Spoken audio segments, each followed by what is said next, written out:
A service of KIBMradio.com, the Internet's home for an all old-time radio.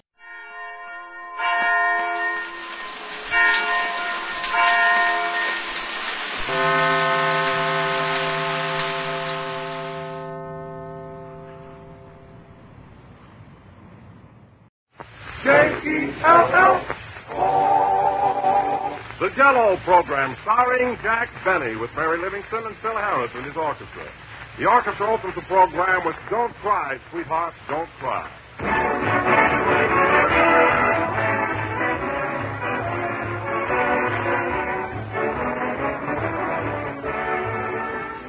With the start of the new year, the makers of Jell-O want to thank all of you for your splendid support during the past year. And we're going to continue to do our very best to deserve it during the coming year. We also want to start our new year with a special welcome to our many new listeners in Canada. We're very proud that 24 Canadian stations are being added tonight, which will bring this program to thousands of listeners who have not been able to hear it before. So for our old audience as well as our new, we're making two New Year's resolutions. The first, to bring you the best programs we can. The second, to help you serve the best desserts we can. And you'll find that Jell-O will help you in a big way. Jell-O is so inexpensive and so quick and easy to prepare, and it tastes just grand. So here's to more delicious desserts all through 1938 with Jell-O.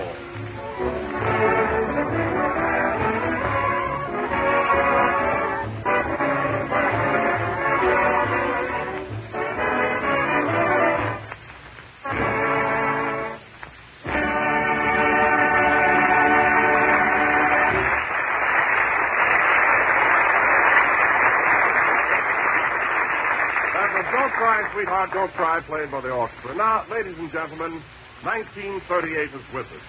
And who do you think is standing here at the microphone waiting to greet you one and all? Is it Fred Allen? No. Is it Ginger Rogers? No. Is it Clark Gable? No. Is it Jack Benny? No. I mean, yes. Hello again. This is me talking.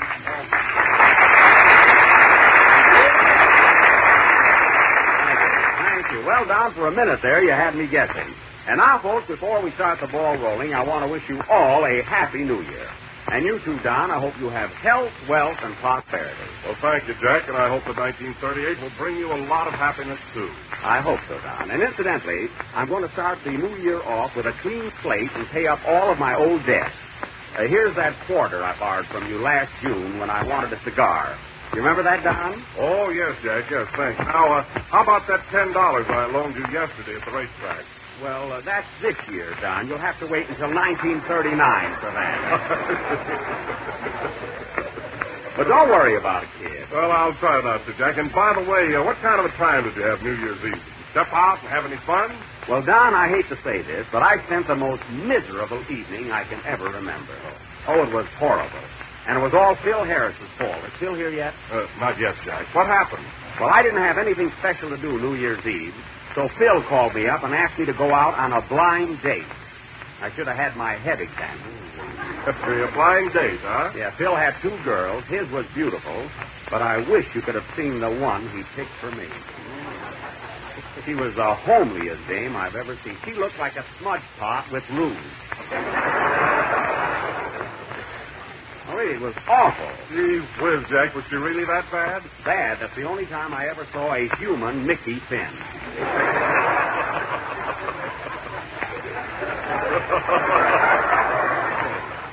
I tell you, Don, if that girl gets love letters, Dracula writes them. Yes, sir. Well, who is she, Jack? What's her name? Dolores Del Schmutz.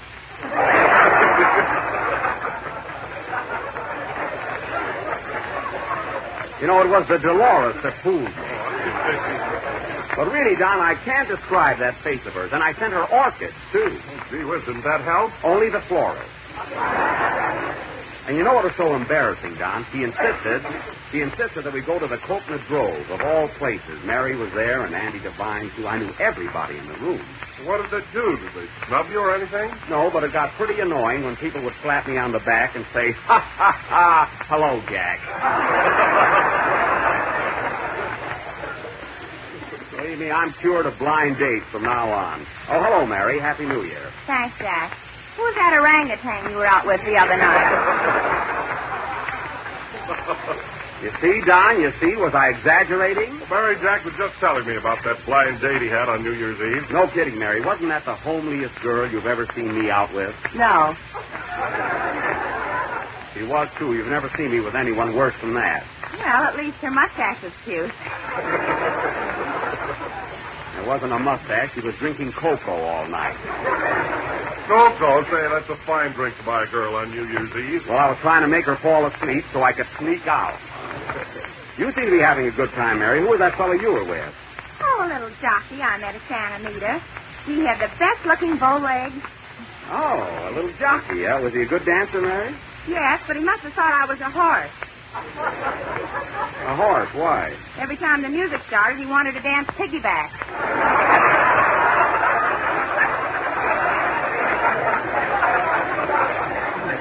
Oh, that must have been uncomfortable, you know? Well, I didn't mind that so much, but I got pretty tired of that bit in my mouth. Oh, well, he didn't mean anything. At least he took you out and bought you a nice dinner. Yeah, but when he said, let's put on the feed bag, he wasn't fooling. Well, I can see I wasn't the only one who had trouble, huh? Hello, fellas. Hiya, Jack, old boy. Happy New Year. Keep it. The fine thing you pulled on me New Year's Eve, Phil, Dolores. Are you still beefing about that girl? I ain't writing poetry about her. What a gal. She only had one tooth. What are you talking about? She had a lot of teeth. Oh, yeah? Where were they? On her charm bracelet. Well, if her wrist ever smiles, it'll be a big help to her. Now, listen, Phil, as long as you invited me, why didn't you let me go out with a good-looking girl? Now, wait a minute. We matched pennies for her, didn't we? Well... No kidding, Jack. Did you really match pennies for Phil's girl? Yes, but even Lincoln was against me that night.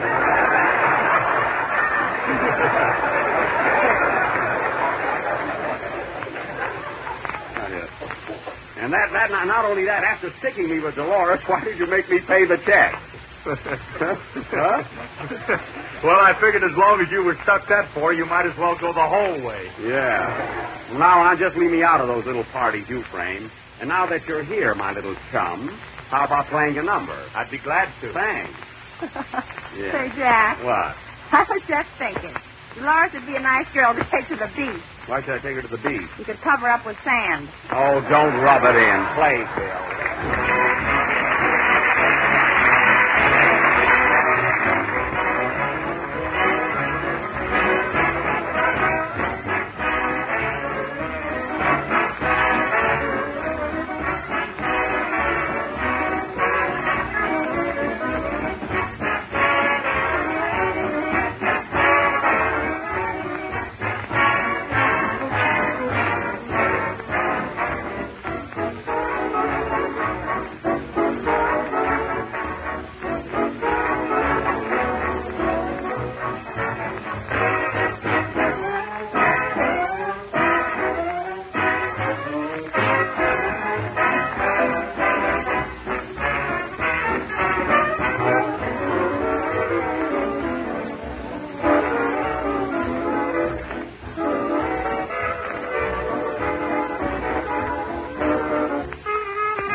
Hello, everybody. Happy New Year. Hello. Happy New Year, Kenny. Hi, you're a little bit late there. You shouldn't start the new year that way. Well, I got here in time to sing my song, didn't I? Yes, but suppose we had moved the song up earlier on the program. Then Phil could sing it.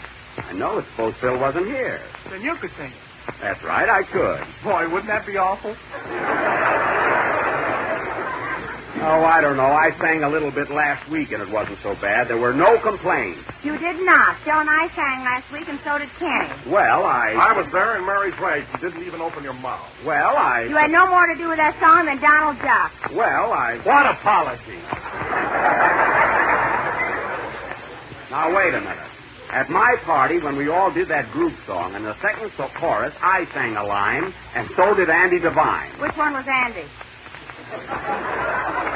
Oh, well, I'm sorry I brought me up. Anyway, I was talking to Kenny. I started to ask you what kind of a time you had New Year's Eve, Kenny. What did you do?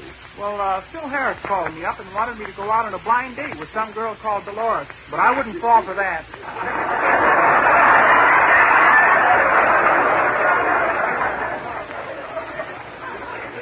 Oh, I see. Gosh, I'm not that dumb. Anyway, Phil told me he'd get some other guy. He did, Kenny, he did. I was the guy that got hooked. You should have seen her, Kenny. You don't know how lucky you were. What'd she look like, Jack? Well, maybe I was too critical. I don't know. She did have a rather nice figure, and the cutest way of fixing her hair was combed down over her face, wasn't it, Mary? Was it? Yeah, but not far enough. I guess I was expecting too much. So what did you do, Kenny? Just stay home New Year's Eve? No, I had a swell time. I went out with my girl and her boyfriend. Oh.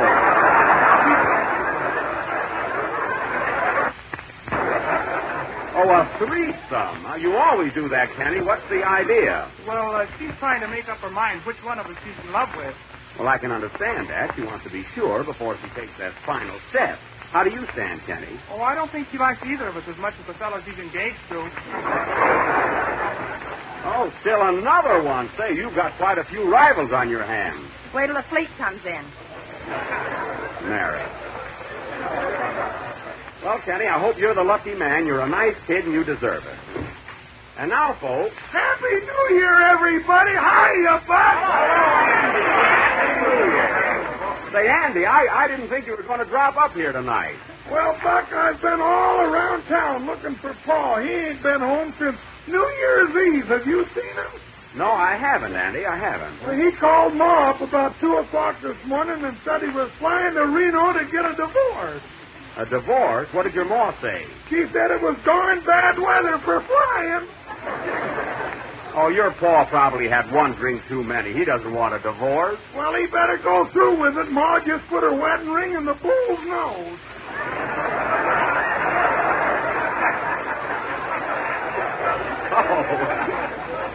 Well, how does the bull feel about it? Oh, he's taking the cow to Niagara Falls.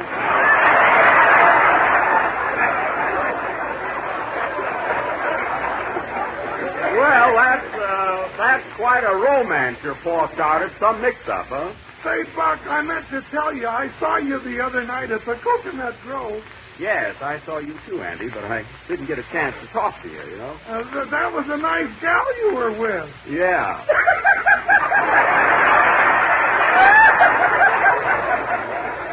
Well, what are you laughing at? What's funny about it? Don't follow me out, you brunger. Well, it's a long story, and I'm not going all through that. Hey, Kenny, you better sing your song before Andy gets hysterical again. Okay, Jack. Sing, Kenny. You know, Andy, I've never seen you around with Miss America. I don't know. Fallen plain, where the cattle are grazing, and the sun is blazing down with its beam. Fallen plain, with nothing so beside me, and the lone star to guide me down the trail of my dream. Western moon, riding high in the sky, get along, tell my love, very soon I'll be by her side to ride and ride those rolling plains, where I'll meet friendly faces from the wide open spaces on those rolling plains.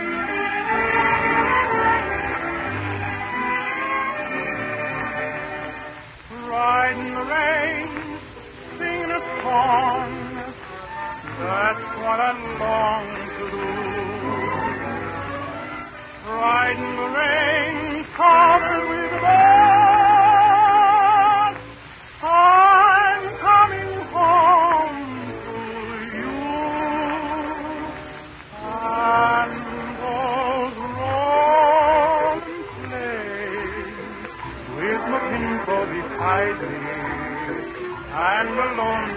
guide me down the trail of my dreams. Afternoon, riding high in the sky, belong. Tell my love, very soon I'll be by her side to ride and ride those golden plains, where I meet friendly faces from the wide open spaces on those rolling plains. Rolling plains, rolling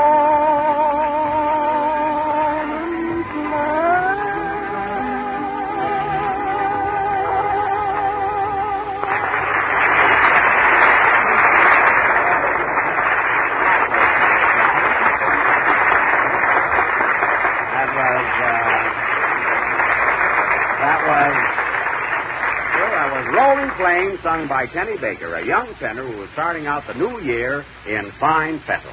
And now, folks... Well, Jack, what about all those distinguished guest stars you were going to introduce? Oh, yes, John, I forgot all about them, but I'll get around to it soon. You better hurry up. One of them walked out. Let them go. What's the difference? Sure, what do you care? Certainly. Why should I worry? Wait till you look for your overcoat. Oh. I had my lunch in the inside pocket there. Anyway, before I introduce these stars, I have a big surprise for you fellas. I mean, the members of our cast, so listen carefully. Next Sunday night, we are going to do our broadcast from San Francisco. San Francisco? Gee, they didn't know it. Yes, and we're all going up there. We have a lot of friends up north, and we're sure to have a swell time. Say, Jack, I know a couple of cute babies up there you and I can step out with. Oh, no, Phil. I'll do all right. I can find my own dates in San Francisco, can't I, Mary? You couldn't find a date in a fruit salad.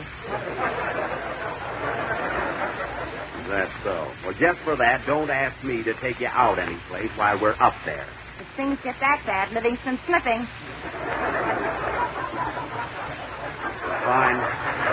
A fine remark to make. Now, is everything clear, fellas? We'll all be up in San Francisco next Sunday. And now, folks... Oh, darn these interruptions. Answer the phone, Mary. Hello? This is Rochester. I'd like to talk to Mr. Benny. Okay. Jack, it's your butler. Oh, hello. What is it, Rochester? What time are we leaving for San Francisco? Well, we're going to drive up bright and early tomorrow morning. We'll leave about 5 a.m. If you want me to go, you better make that 7.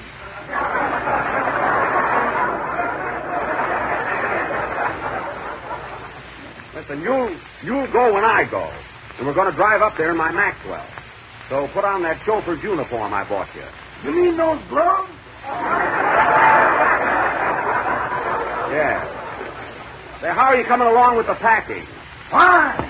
I put in your sport coat, your brown suit, and your gray suit. That's good. Now pack my blue suit, too. Oh, you don't want that. I said pack it. All right, but I'm going to have trouble getting it off your father.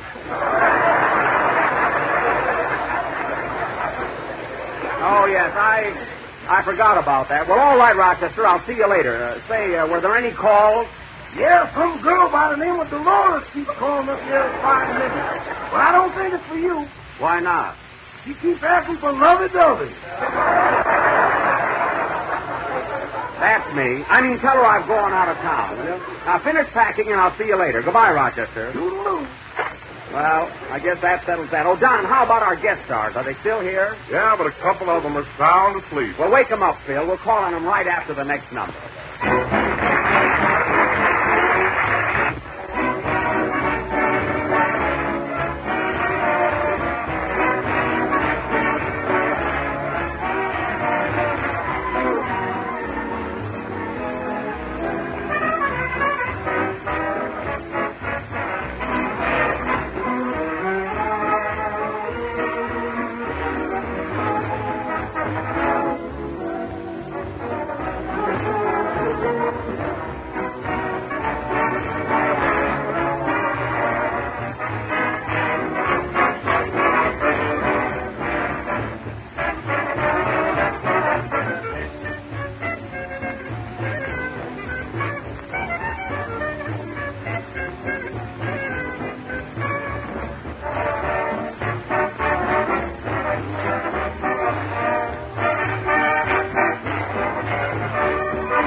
from Babes in Arms, played by Phil Harris and his orchestra. And now, ladies and gentlemen, we are finally going to present the guest stars you have been waiting for. Each one has a distinct message for you and you and you. Say, Buck, I think I better run along. I gotta find Paul. Oh, stick around, Andy. He'll show up. Okay, but I'm getting worried. Don't worry. Now, folks, as you all know, one of the most interesting subjects under discussion in 1937 was the preparation for that famous picture, Gone with the Wind, which up to the present time has not been completely cast. So tonight we have with us the only woman in the city of Los Angeles who has not been tested for the part of Scarlett O'Hara, Miss Goldie Spun. Ladies and gentlemen, Miss Spun.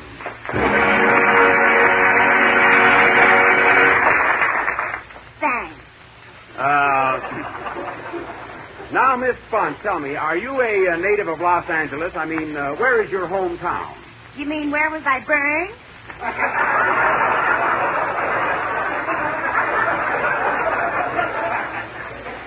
What was that?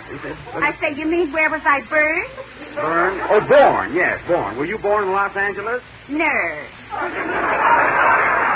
Oh, then where were you born? In Pasadena. Oh, Pasadena, I see. Now tell us, Miss Spun, how does it happen that you were not tested for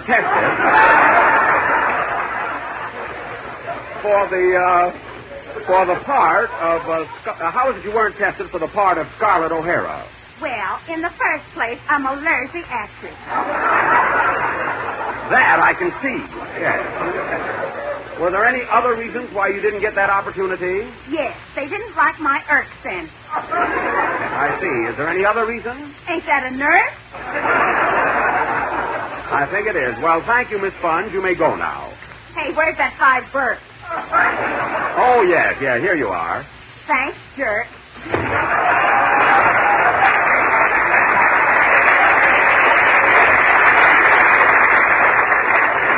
That, ladies and gentlemen, was our first outstanding personality. Mary, is our second guest star ready? Yes.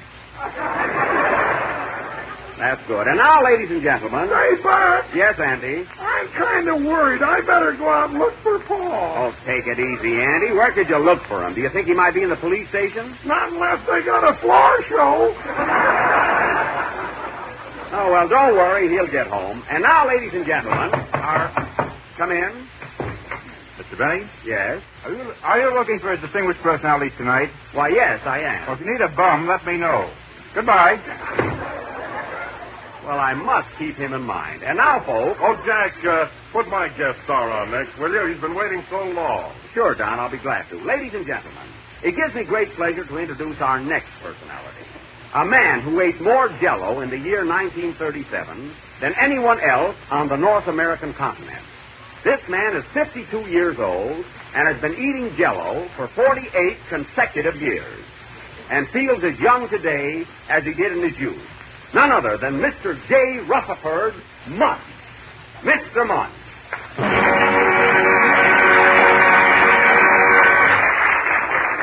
Now, Mr. Munch, was my statement correct? Haven't you been eating Jell-O for the past 48 years? Yes, I have, Mr. Benny.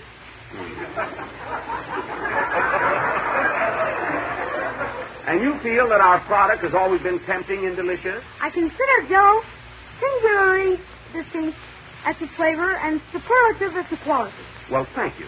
And what is your occupation, Mr. Munch? I'm a truck driver. Oh.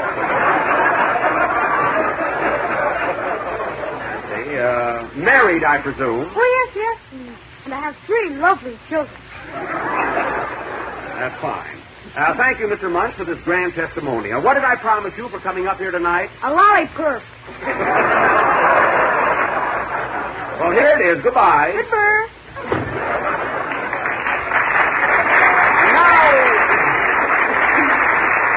Now, ladies and gentlemen, for our big surprise of the evening, a sensational scoop. As you all know, one of the outstanding events of 1937 was that historical flight of those 3 daring Russian aviators who, in one heroic effort, flew nonstop from Russia to California, a distance of 6,200 miles. What a thrilling adventure. What an amazing feat. What a contribution to the advancement of aviation. Am I right, folks?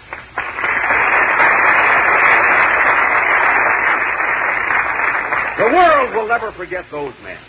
So tonight, ladies and gentlemen, since we are unable to have these three Russian flyers here in person, we have instead the three Crotchmere sisters who will sing Swing is Here to Stay. Sing it, boys. Swing is here to play. You can deny it, so choose your partner and dance. And you'll find this rhythm in romance. Swing is That's here enough, to girls. play. That's enough. That's enough, girls. That's plenty. You can go back to Russia. That's plenty. That's enough. That's enough. I just wanted to know that our audience, that we deliver the goods. Thank you, girls. Ah, folks, what a flight. What daring. What courage. What baloney? Quiet. And now, ladies and gentlemen, for our last and most illustrious guest star of the evening, we have with us a man who on New Year's Eve was thrown out of more nightclubs than anyone in the state of California. Mr. Pardon me, what's your name, sir? Just call me Playboy Divine. Divine? Why, Paul, I've been looking for you. Hello, Andy. Happy New Year. Well, I'll be good. Play, Bill. I can try to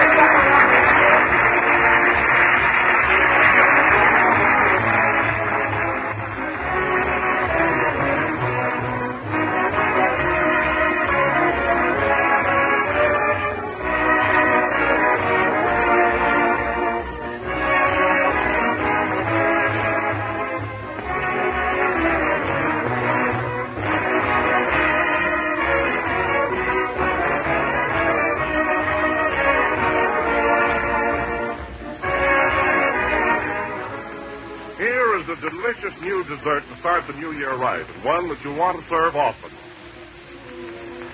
It's Jell-O Cherry Pie, one of the most unusual and delicious of pies.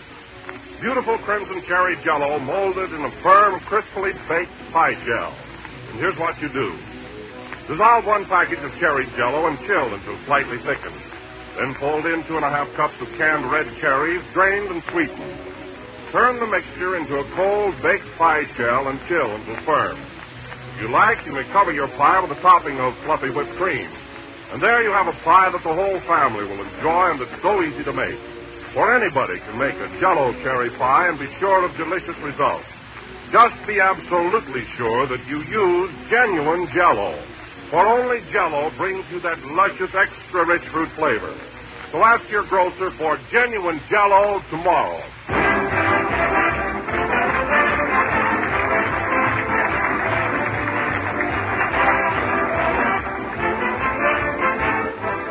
The last number of the 14th program in the new Jell-O series, and we'll be with you again next Sunday night at the same time, broadcasting from San Francisco, California.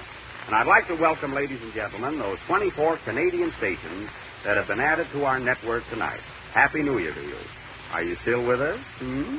Mary, say hello to our 24 new stations. Hello. That's enough. Good night. Hello. Good night.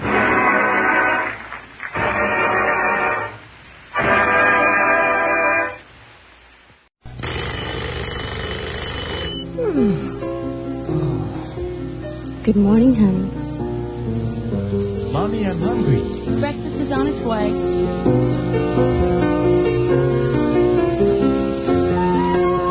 The sounds of the morning, waking up, bacon frying, and children to get off to school. But even with all of those, the morning can still seem incomplete. That's where the morning magazine comes in. From 6:30 till 9 every weekday morning on KERA-FM. Morning Magazine, with the best people in the business. I'm Tony Garrett. Dave Wamble. This is Dick Hitt. This is Joyce Schiff. John Anders for KERA.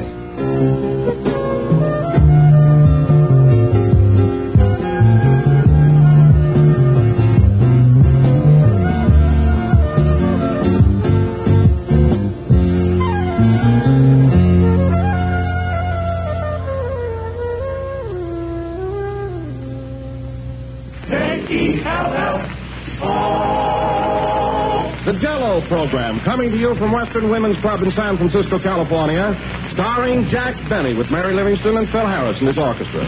The orchestra opens the program with San Francisco from the picture of the same name.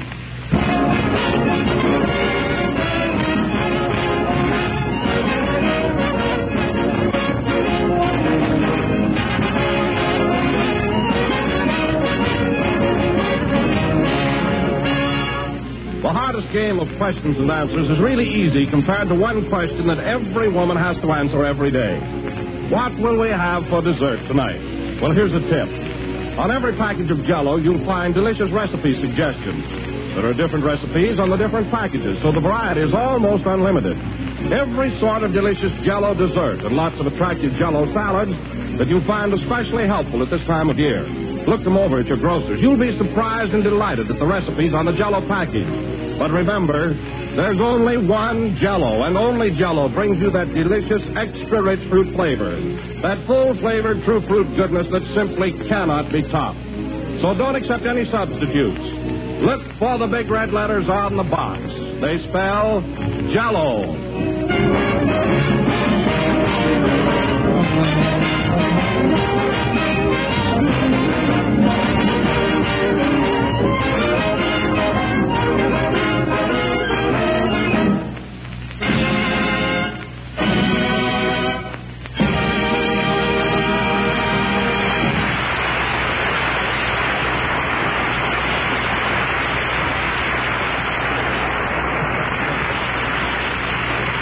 Was San Francisco, played by the orchestra. And now, ladies and gentlemen, we bring you a man who has been in San Francisco a whole week and has just found out that the gold rush is over, Jack Benny.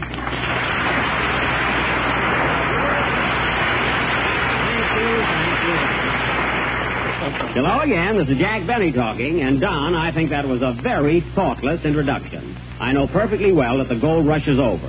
It was in 1849. Well, Jack, then why did you bring a pick and a shovel up here with you? Because if history repeats itself, I want to be prepared. But you know, Don, there's still a feeling here in San Francisco of the rugged frontier days. Take the money, for instance. When you get a big bill change, you don't get it back in paper. You get it back in good, solid silver dollars. You know, it makes you feel like you've got something. Yes, I've noticed that, Jack. I tell you, Don, my suspenders have been so overworked, I had to take off pants insurance. Say, Don, another thing about this town, have you noticed how friendly and courteous everyone is? So hospitable. Oh, yes, Jack, I've seldom seen people so polite. Why, Don, only yesterday when I was out driving, I happened to go through a red light, and a policeman walked up to me and said, "Pull over to the curb, Mr. Wise Guy." Now, in what other city would they say Mr.? And, of course, Don, there's another great thing about San Francisco, and that's the climate. It's so invigorating, you know, it really peps you up. Well, that's quite true, Jack, but they do have foggy weather here once in a while, don't they? Well, Don, it isn't exactly foggy weather. I mean, you really wouldn't call it fog. Oh, you wouldn't? No. Of course, when you go out for your morning walk, it wouldn't hurt to wear a neon necktie.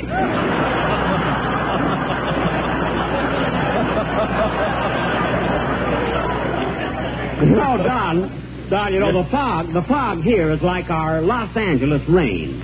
It's just a vicious rumor. Now, only last week I had to pump 80 gallons of rumor out of my cellar. Oh, I know how it is. Jack, I wonder where the rest of our gang is. Yeah, I hope they know we're broadcasting from the Western Women's Club. Well, I'm sure Phil Harris does. Oh, I know Phil does. He tried to get a room here.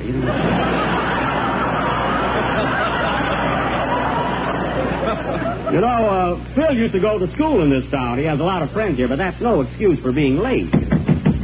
No, come in.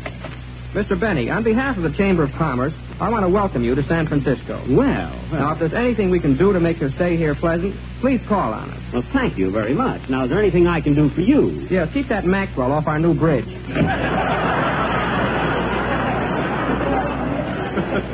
How do you like that? Well, if you want to know something, Don, I already drove my Maxwell on the new bridge, and I got across almost to Oakland. Well, you did? What happened? Well, the car broke down, and it took 12 seagulls to pull it in. You know, I drove it up from Los Angeles. Was that the phone, Jack? It ain't the Oakland Ferry. Hello? Hello, Mr. Benny. This is Gladys. Gladys? Yes, I'm calling for Phil Harris. He'll be over in 15 minutes. Oh, thank you. Say, by the way, are you the Gladys I used to know? I was, but I moved.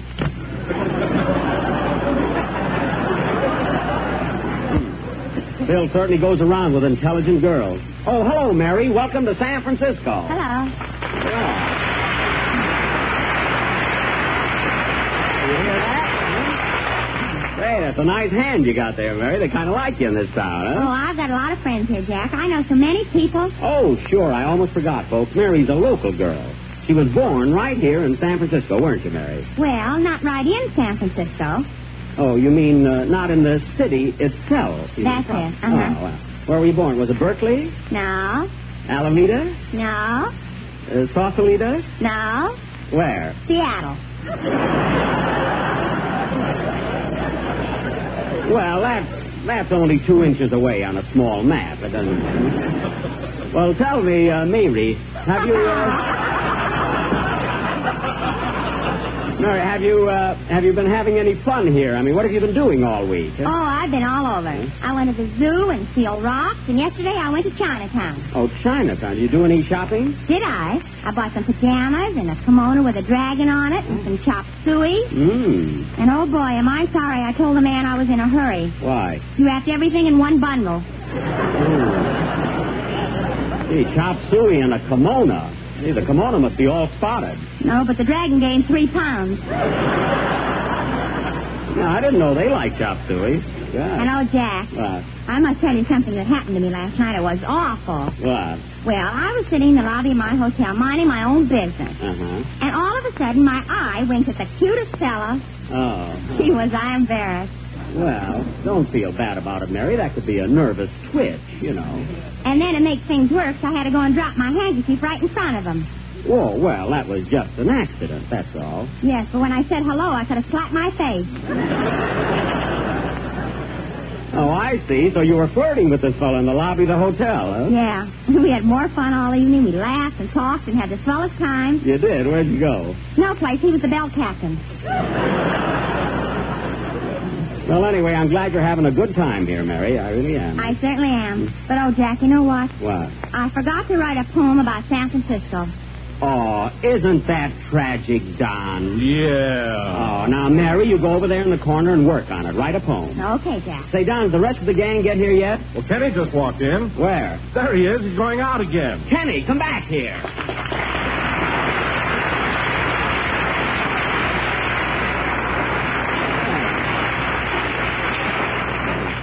Gosh, was that for me? Certainly, Kenny. What were you running away for? Oh, I feel silly broadcasting from a woman's club.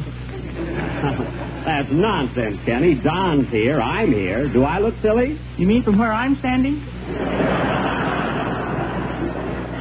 Yes. Yes. If that last yes wasn't my echo, you're fired. Well, Kenny, what have you been doing? Seeing the sights like the rest of us? Oh, I've been getting around. Oh. Yesterday I saw the new bridges, and this morning I took a boat and went over to the World's Fair. You did? Yeah, and you know, Jack, there's hardly anyone over there. Gosh, they're not doing any business at all. It's terrible. Kenny, they're still building the World's Fair. It won't be open until 1939. Oh, then that fan dancer I saw must have been a carpenter. Well, tell me, Kenny. Oh, Jack, I'm getting on swell with my poem. That's good. Tell me, Kenny, now that you've seen them, what do you think of those 2 new bridges? Oh, they're pretty. Pretty? Is that the way to describe those engineering masterpieces? Why, those 2 bridges are the result of men working and slaving and sweating day and night, pouring thousands and thousands of tons of concrete. Gee. Erecting miles and miles of mighty steel cables, employing mechanical skill that will never be surpassed or even duplicated in the history of civilization. How do you spell crab meat? C-R-A-B-M-E-A-T.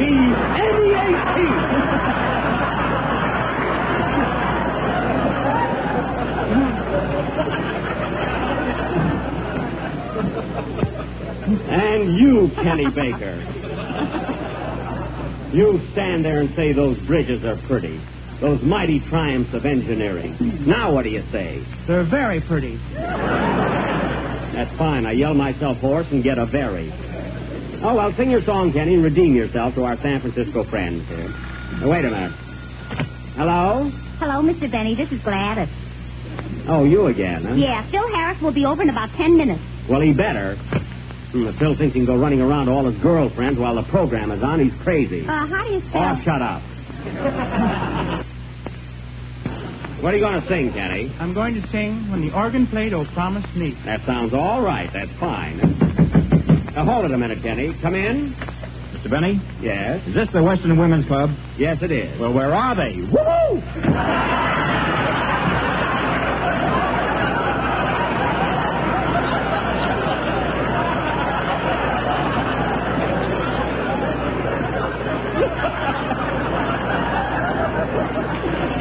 I must have packed him in my bag. He's got a head like an old shaving brush.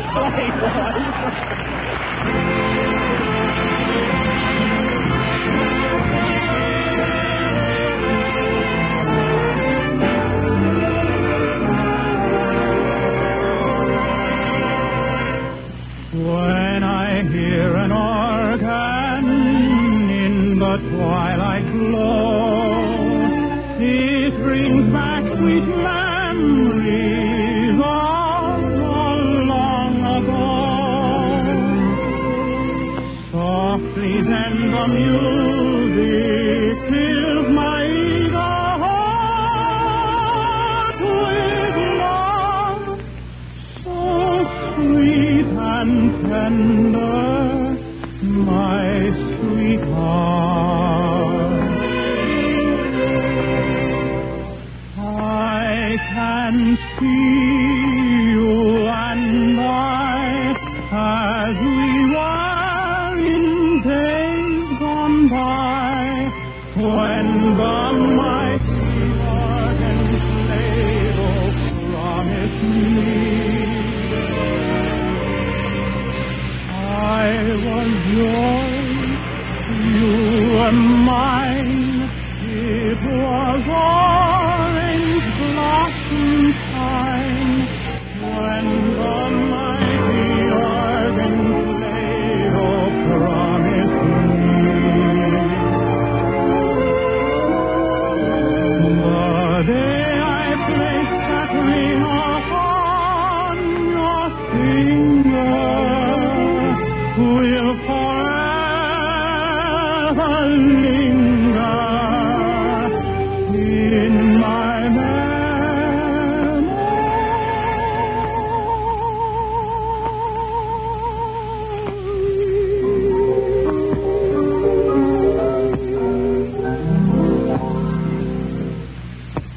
Though the years roll away, you're as sweet as yesterday, when the mighty organ played Oh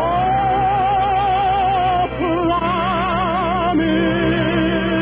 Me.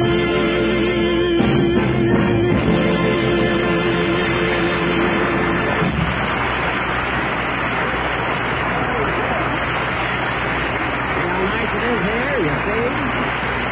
Yes, sir. Very nice. That was When the Organ Played Oh Promise Me, sung by Kenny Baker. And you see, Kenny, you have nothing to worry about. You weren't a bit nervous. Well, at first I was going to fly to pieces, but then I said to myself, Kenneth, take hold of yourself. And I did. Oh, well, it sounded like it, Kenneth. I thought your voice was pretty. Pretty? Is that the way to describe my voice when it took thousands and thousands of tons of concrete? Oh, quiet. Concrete. Jack. What? My poem is all finished. I think I've got something here. Well, Mary, this is one time we'd all like to hear it. Wouldn't you, Don? Yes, Jack, I think it will be very apropos. Oh, you do, eh? Kenny, stop showing off. Go ahead, Mary. Let's hear your poem now. Okay. San Francisco. Oh, San Francisco, San Francisco. You're the town I can't resist-o. I like your parks and civic center. It's cool in summer, warm in winter. Winter? That's good. And your harbor filled with water. Wait a minute, Mary. Oh, darn it. Hello? Hello, Mr. Benny. This is Gladys. Tell Phil to get right over here to work. All right, slave driver. Go ahead, Mary. Go ahead. Where was I? In the harbor. Oh, yes. And your harbor filled with water, and your good old fisherman's wharf, with its lobster and its crab meat. Gee, I cannot get enough. A North? Mm-hmm. Boy, that was a torque one, wasn't it, huh? Wasn't it, Horwitz? Huh? Go ahead. I climbed your hills and cars and cables.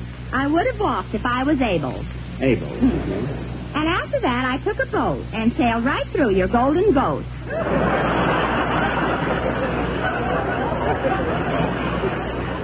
Goat, that's golden gate.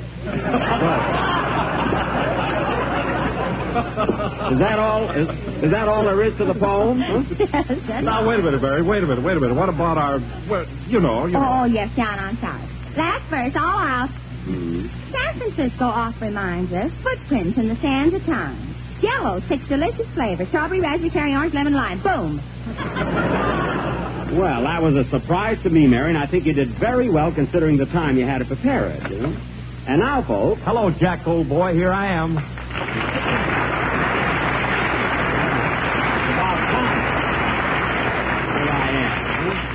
Am I late?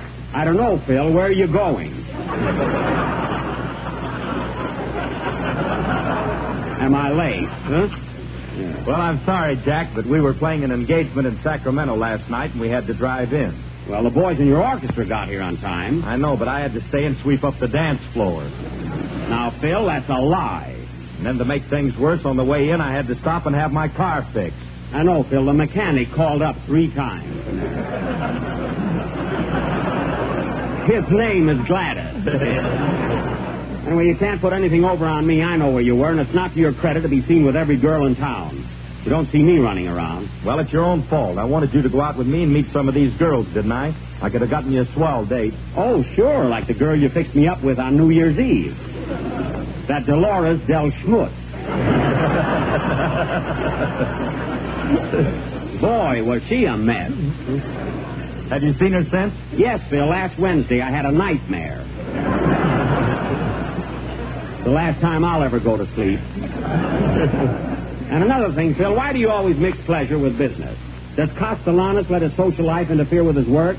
Does Stokowski come in late on account of girls? You would if you had my little red book.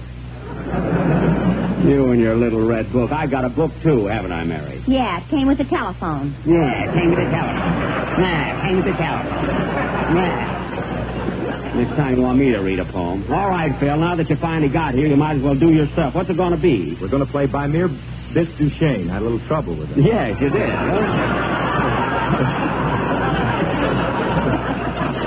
Well, Schleckerman had a hard time teaching it to you. The little Norwegian ditty there. Oh, well. Oh, wait a minute, Phil. There's the phone. Hello? Hello, Mr. Benny. This is Gladys. What do you want now? I'm calling for Phil Harris. He says he'll be over in a little while. Now, wait a minute. Phil Harris is standing here right now. Then who's this guy? Aha, you see, Phil, competition. Think that over while you're playing the next number.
mere Biscuit, please let me explain. By mere Biscuit means that you're grand. By mere Biscuit, again I'll explain. It means that you're the fairest in the land. I could say Bella, Bella, even say wunderbar. Each language only helps me tell you how grand you are. Again I'll explain. By mere Biscuit, so kiss me and say you understand.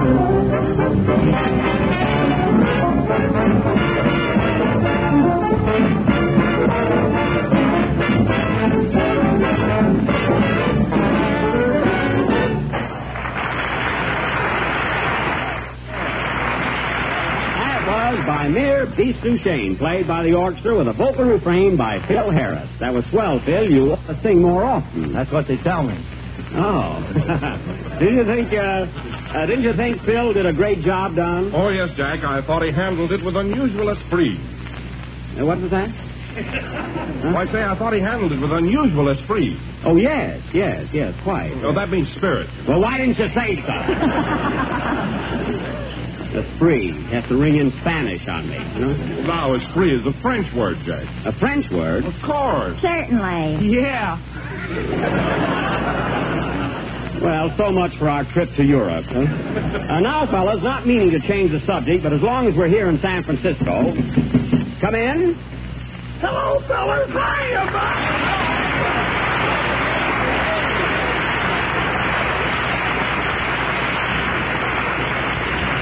Well, Andy, I didn't expect you up here in San Francisco. You told me you couldn't make it. Well, I didn't think I could, Buck, but Ma and Pa wanted to come, so I thought I'd treat them to a little vacation.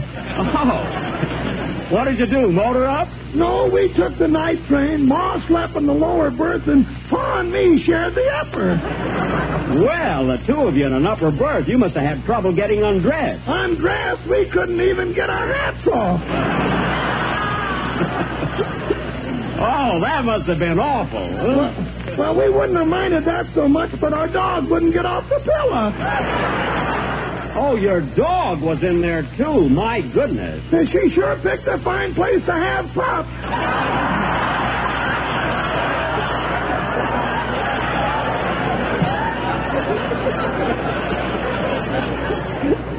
Gee, that must have been uncomfortable. Are you going back on the train? Oh, I don't think so. Pa got in the crap game with the porter and lost her return ticket. Well, don't worry, Andy. I'll lend you some money. What are you doing up here? Tell me, Andy, have you been having any fun looking over the town? Yeah, I've been all over. Say, Buck, before I leave, I'd like to go to Chinatown and get some of that Chinese hash. Oh, you mean chop suey, huh? Well, that's a coincidence, Andy, because I was just going to invite the gang down there and treat them to a real dinner. How about it, fellas? Okay. Mary, call up and reserve a table. I know a swell place. I've got the address here somewhere. Oh, here's that card. Ling Fu chop suey like Mother used to make. See, my mother never made any. Call them up, Mary. What's the number? Just ask for Ling Fu in Chinatown. Okay. Operator, get me Ling Fu's restaurant in Chinatown. Hold the line, please. Now, fellas, remember, the whole party's on me. I'm buying. Here's your party. You better talk, Jack. Okay. Hello? Hello. Ling Fu restaurant. Now, listen. I want to reserve a table for 6. We'll be over in about 15 minutes. Who is it, please? This is Jack Benny. Jack Benny? Benny? No, Benny. The L is silent. Now, look, we want you to fix us up some real Chinese dishes. You know, just give us enough chow mein and chop suey for 6. Mix them up, you know. Okay. Now, what can we have for dessert? Oh, we got nuts, nice cookies, kumquat, pao pu, and jello. Oh, jello? Yes, slow lily, like when they jelly, orange, lemon, and lime. Look at the big light letters on the block.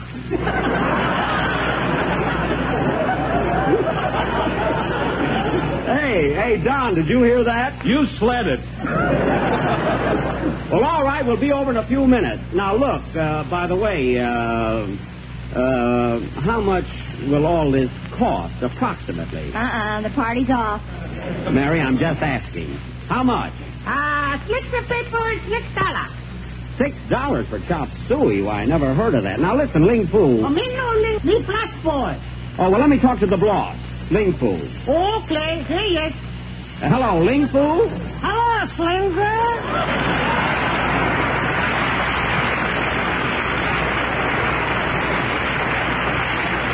Why, Slapperman. Quiet, you're talking to Ling Fu. Well, tell me, Slap, what are you doing in Chinatown? I mean, how do you happen to be running a restaurant? Well, I'll tell you, Jackie. I figured like this. Everybody likes chop suey. I look good enough for money. So what am I waiting for? Time marches up. Oh, I can just picture you in a kimono. Say, you must look like a real Chinaman. Yeah, but there's only one thing wrong. What's that? A pigtail I wouldn't wear.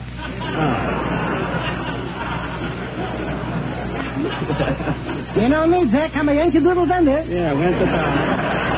I don't blame you. Now, look, Slap, we're all coming over for chop suey. Now, what else have you got there that's good, you know? Oh, Jackie boy, have I got a special dish prepared for you. You'll love it. A special dish, huh? What is it? Egg foo young with matzo balls.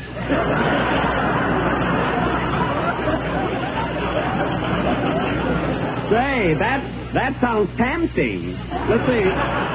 What else have you got? Well, they got some nice gefilte yakame. And listen, Jack, if you want a real A number one delicacy, yes, you must try our Wa Su Ying Lu Chow. Hey, I never heard of that. What is it? Confidentially, it's herring. Oh, well, look, smuggle a little of it on my plate. Look under the right. Okay. Now, we'll be right over. Wait, I've never seen your place, Slap. How will I find it? Oh, you can't miss it, Jack. There's a big sign in the front. A sign? What does it say? Cleaning, pressing, and chop suey. Oh, fine. We'll be right over. Goodbye, Slap. Goodbye. Chinatown. You eat so much you fall right down. Well, fellas, come on, fellas. Let's go. Hey, Jack, what about the program? Oh, it's almost over anyway. Come on, fellas. We'll go to something.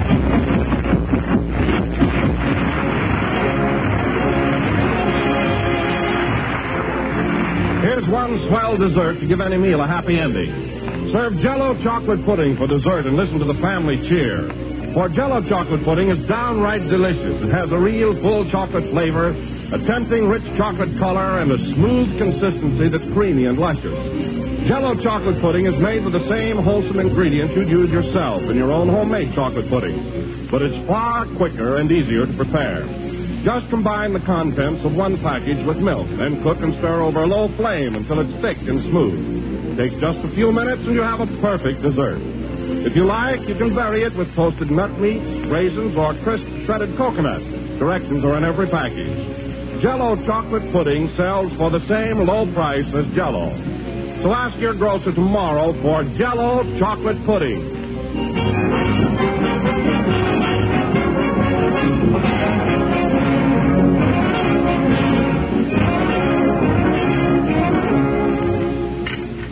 Say, Ling Fu's got great food, isn't he? Give me some more tea, Don. Oh, here you are, Jack. That was the last number of the 15th program in the new Jell-O series. And lemon or cream? Lemon, Don. And we'll be with you again next Sunday night at the same time, broadcasting from Hollywood. This chop suey tastes good. Yeah, I like it, too. Yeah, man. Ouch! Kenny, look out for those chopsticks. Oh, look, Jack, I found a sardine under my rice. Give me that. Good night, folks. Yum, yum, yum, yum.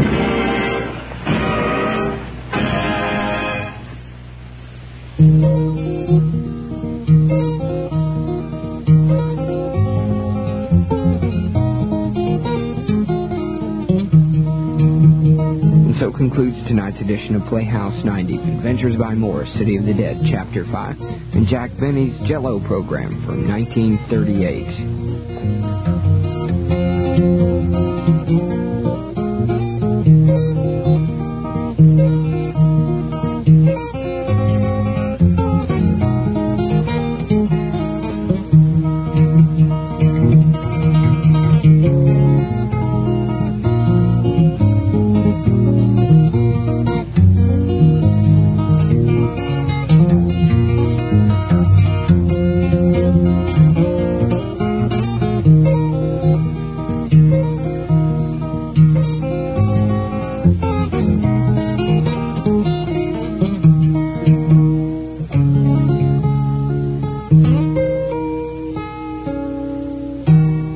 This is KERA-FM, Dallas. J-E-L-L-O. The Jell-O program, starring Jack Benny with Mary Livingston, Phil Harris, and his orchestra. The orchestra opens the program with Fifi from Every Day's a Holiday.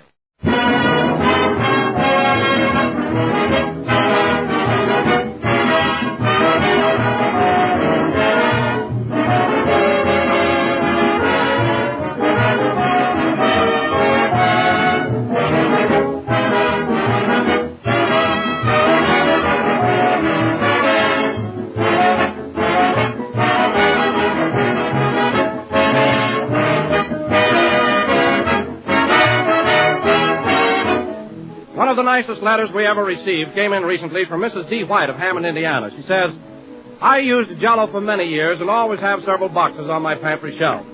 I have 4 small children, and they love it as well as the grown-ups do. I have to count my pennies just now, but we're all satisfied if we can have Jell-O. It's economical and so delicious. I would also like to tell you how we all enjoy listening to Jack Benny. He's like your product, the best there is to be had.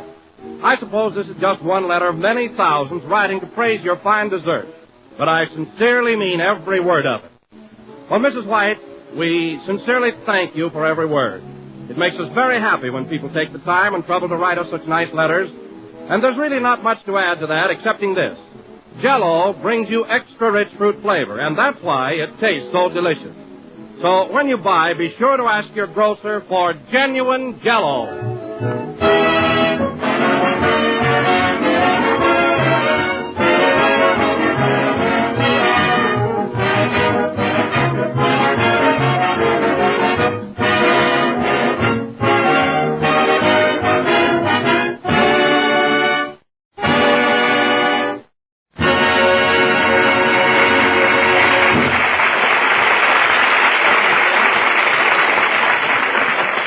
That was Fifi from Every Day's a Holiday, played by the orchestra. Now, ladies and gentlemen, for a little surprise.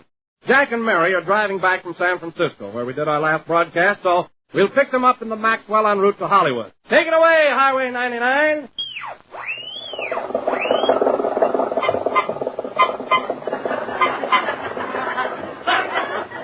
Well, Mary, we sure had a nice time in San Francisco, didn't we? Yeah. But, gee, this is a long drive. We left Thursday, and here it is Sunday. I know, but remember, it's 500 miles from San Francisco to Los Angeles. Now, this trip used to take 3 months in a covered wagon. Gee, I'm glad we haven't got a cop. Well, it's Rochester's fault. Hey, Rochester, speed it up. Let him alone. It's all he can do to hang on to the steering wheel. Well, if you're so bored with this trip, why didn't you take the train? You told me it was only a 10-hour drive, and here we are on our 4th day. Well, I couldn't guess it right to the minute, could I? To the minute? The rate we're going, I'll be late for my Christmas shopping. Well, at least we haven't had any tire trouble. You didn't hear a blowout on the whole trip. Of course not. Those tires are too old to make a noise. And look at poor Rochester. He's all in just from driving. He is not. He hasn't complained at all. Hey, Rochester. Rochester. Hey, Rochester. What's that? Rochester, wake up. Put the coffee on, honey.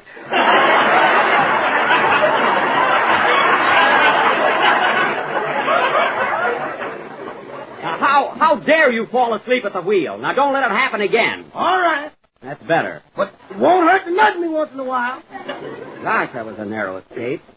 Say, we ought to be getting into Los Angeles pretty soon. Rochester, you sure we're on the right road? I think so. There's a sign there that says San Diego Zoo. Zoo? That's San Diego 200.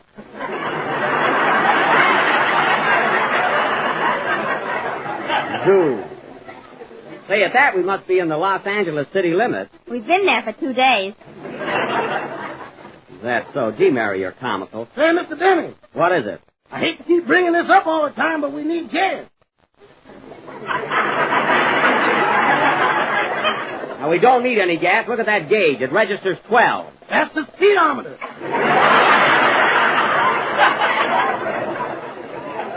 Well, wait till we run out. Gas. This car's got an appetite like a blonde. Pull over, Rochester. What's the matter? A man on a bicycle wants to pass us. Oh, well, let him go if he's in such a rush. Get off the highway, you road hog. Oh, go button your lip. Says who? Says me. Oh, yeah? Yeah. If this argument extends, I'm neutral. Don't worry. He's just showing off on that bicycle of his. I hope he gets a puncture. Serves him right. Goody, goody. That's us, boy. Us? Oh, we've got the flat. Cars like this are going to bring horses back. No, don't rub it in. Here's a gas station, Rochester. We better get that flat fixed. We need some gas anyway. Okay. Yes, sir. What'll it be? Fill her up. Now, wait a minute, Rochester. I'll handle this. Fill her up. Fill her up. Give me about 2 and, make it 3. Give me 3 gallons of gas. Is there anything else? Yeah, squeeze the hose. Yes, and another thing, Bud, I just had a blowout. Fix the tire, will you? Okay. All right, what are you waiting for? Which one is flat? Can't you see? Which one is it, Rochester? Well, if that left front ain't wearing a stick pin, that's it.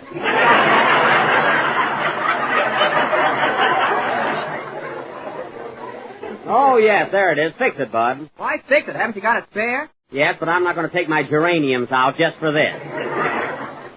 Now, check the oil and water. I'm going to the lunchroom next door and get something to eat. Say, Bud, is the food good in there? No, but you'll like it. The second cup of coffee's free.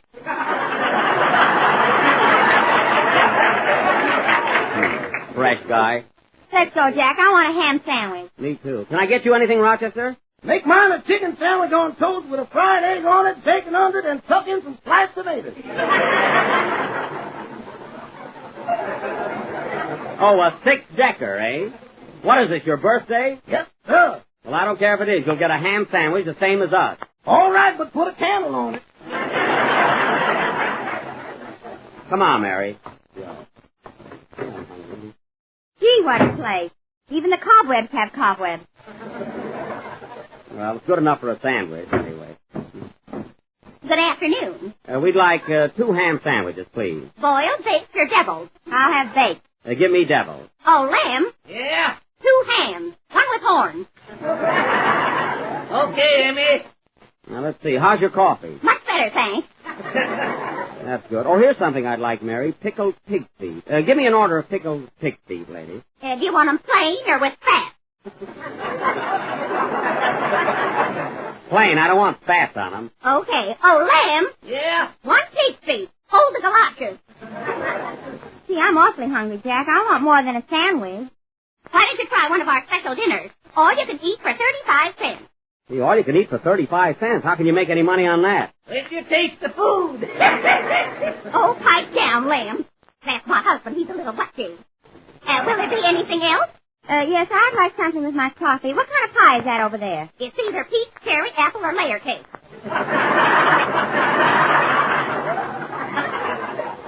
Well, don't you know? No. I'll take a piece anyway. I might hit the jackpot. Will you hurry those sandwiches, please? I'll go right in and pick them up. Thought your husband was making them. What's he doing in the kitchen? He's got his wooden leg in the stove. We're out of coal. Oh, you're out of coal. Out! Oh, what's the matter, Lamb? We're out of wood, too. Now, please hurry that up there, lady. We got to get going. Okay. There's a radio right behind you if you want to pass the time while you're waiting. Oh, yes, thanks. Say, Mary, tune in on something, will you? All right, but if it's us, I'll scream. And furthermore, it's not only economical, but easy to make. So look for the big red letters on the box. Sing, Jenny. Well, now there's a coincidence, isn't it? Yeah, ain't it? Well.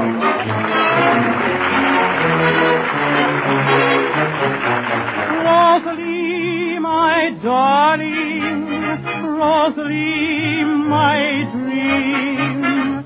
Since one night when stars dance above, I'm oh so much in love. Oh, Rosalie, have mercy. Rosalie, don't decline.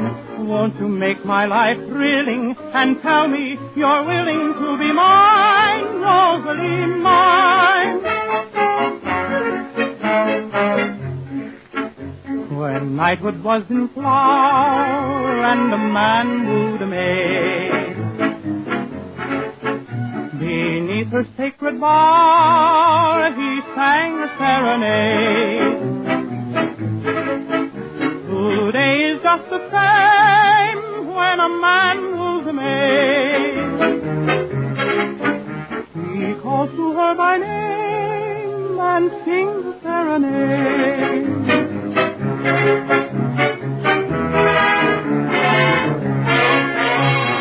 Rosalie, my darling, Rosalie, my dream. Since one night when stars danced above, I'm oh, so much in love. Oh, Rosalie, have mercy. Rosalie, don't you cry. Won't you make my life thrilling and tell me you're willing to be mine? Rosalie, mine.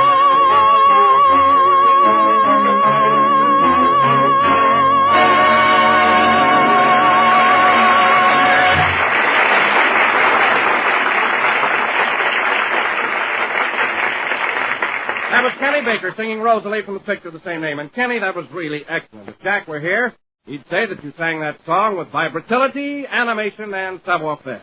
Oh, Jack wouldn't say that. Oh, yes, he would, too. Well, he wouldn't understand it then. Say, Don, I wonder what's keeping Jack. They left San Francisco Thursday. Yes, he should have been here a long time ago. Probably had trouble with that gasoline snail he drives. Well, we've got to keep this program going. Now, let's see. What can we do? I'm double-jointed, if that'll help any. So, Kenny, you've done your share. Have you any suggestions, Phil? Sure, how about a crap game? Oh, no, Phil, nothing doing. Well, we just can't stand here like a bunch of goofs. Why not? Hello, fellas. Here we are. Yeah, we finally made it. Well, hey, Mary, it's about time we got Well, boys, it was a nice trip, and we're sure glad to be home. Well, what delayed you, Jack? Did you have any trouble? No, what was the hurry? We just took our time and stopped whenever we wanted to. Didn't we, Mary? Yeah, whenever we didn't want it, too. Well. Tell them about that bicycle that passed us. A bicycle? No kidding, Jack. Did the bicycle really pass you? Well, what of it? It was a brand new 1938 model. Boy, was Jack mad. Well, I wasn't mad when he passed me. What burned me up was when he started doing those figure eights around my car.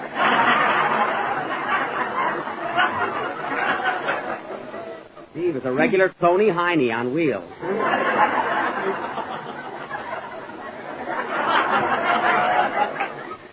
Hey, Rochester, did you bring up my bag? Yes, sir. Here they are, all 5 of them. Oh, you carried them all up at once. Say, they must be pretty heavy. No, they ain't. I forgot to pack them. You forgot to pack them? That's fine. I'm here and my clothes are in San Francisco. Now what'll I do? I can lend you one of my suits, Jack. Well, thanks, Kenny, although it might be a little snug on me. Not after you bend over. Oh. Well, it'll do till I get my own back. Huh? Jack, I can let you have a shirt. Oh, one of your shirts, Don, huh? That's fine. I won't need your suit, Kenny. Now, let's see. What else do I need? Say, Jack, I can let you have a beret. You look good in that. That's swell. A tight suit, an oversized shirt, and a beret. If you need a slip, let me know. Thanks, Mary. That's sweet of you. Hey, Mr. Benny. Yes, Rochester? If you need any shoes, there's room in mine. Don't get so clubby, Rochester. Just leave the bag here and run along home. I want to stay and listen to the program. You can't stay here. There's a lot of work waiting for you at home. That's what I mean. Well, all right, Rochester, you can stay. Just sit down and be quiet. Yes, sir. Well, let's get on with the show, fella. What have we got lined up for tonight? Oh, Jack, I forgot to tell you, there's been a reporter around here looking for you. A reporter? Yes, you know, there have been a lot of statements in the papers lately saying that you're going to retire from radio, and he wants to verify it. Yeah, what's it all about, Jack? Gee, I don't know. It's news to me. I mean, I might have said that someday when I'm old and gray, I might settle down on a little chicken farm. What are you waiting for, the chickens?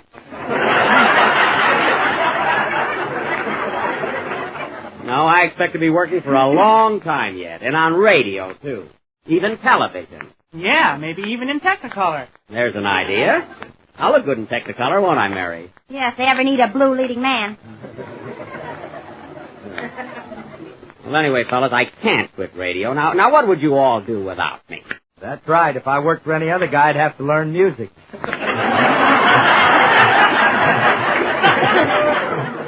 You sure would, Phil. And another thing, fellas.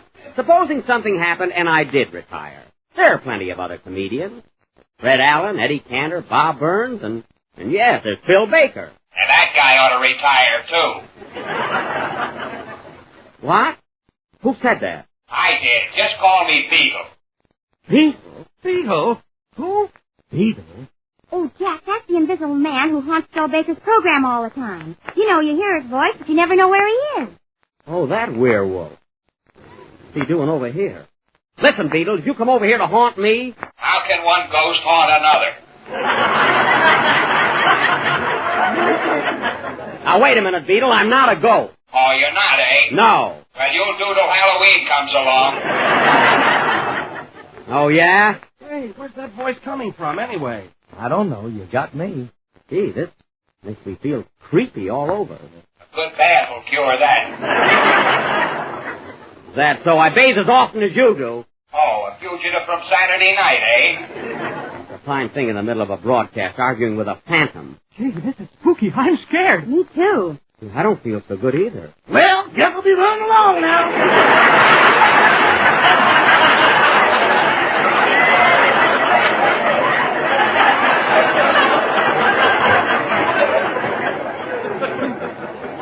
Rochester, you stay right here. Yeah, stick around. Don't count on it. Well, what are you scared of, white boy? I ain't white. No, wait till you look in a mirror. All right, Beetle, we got a program to do. Now, what are you bothering me for? I hate comedians. Then why pick on Jack? Yeah. Tell him a thing or two, Mary. Oxford 7071, kid. It's a date. That's fine, Mary, making a date with a ghost, a spook, a phantom. Yeah, go again. Rochester, where are you going? To Phil Baker's, that Beetle can't be in two places at one time. No, I can't, eh? Now, come here, Rochester. Come here. Hold on, folks. Rochester! Rochester!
By Phil Harrison as Orchard. Phil, I'm glad you picked out such a hot tune. That's just what we needed after that jittery episode with Beetle there. Are you sure that guy's gone? Yes, why? Come on back, men. You know, Jack only had half a band. Oh, what cowardly musicians. A lot of spineless jellyfish. And now, folks, going from the... Oh, Jack. What? 3 of those jellyfish are taking off their coats. Hey, Phil, discipline your men. Sit down, boys. You can get them later. You see, Smarty? I should worry. I'm through way before they are. Say. And now, folks, going from nothing to the sublime, tonight we will present... Come in. Pardon me, are you Jack Benny? Yes, I am. Well, I'm Evans Plummer of Radio Guide. Is there any truth to the report that you are about to retire from radio? Not that I know of. And who should know better than me? Or is it I? I is correct. Well, you can quote I as saying that there must have been some misunderstanding. To tell you the truth, Mr. Plummer, between the radio and the cinema, I expect to be busy for quite some time. Don't I, Miss Livingston? Rather. Pip, pip. Well, you see, Mr. Plummer, it'll be a long, long time before I fold up my microphone and bid radio adieu. Or as the French say, adios. I see. Well, Mr. Benny, what do you think you will be doing in the future? Let us say 20, 30, or even 40 years from now. Well, that's rather an interesting question. Would you really like to know what I will be doing 40 years from now? Yes, I would. Then listen. Are we ready, boys? Yeah. Curtain. Music. The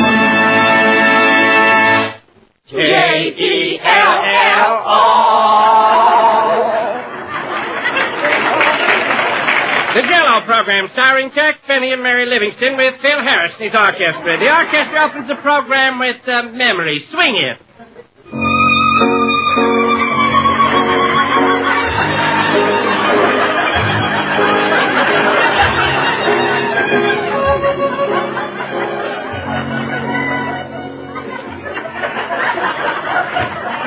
And now, ladies and gentlemen, we bring you our master of ceremonies, Jack Benny. Wheel him in, boys.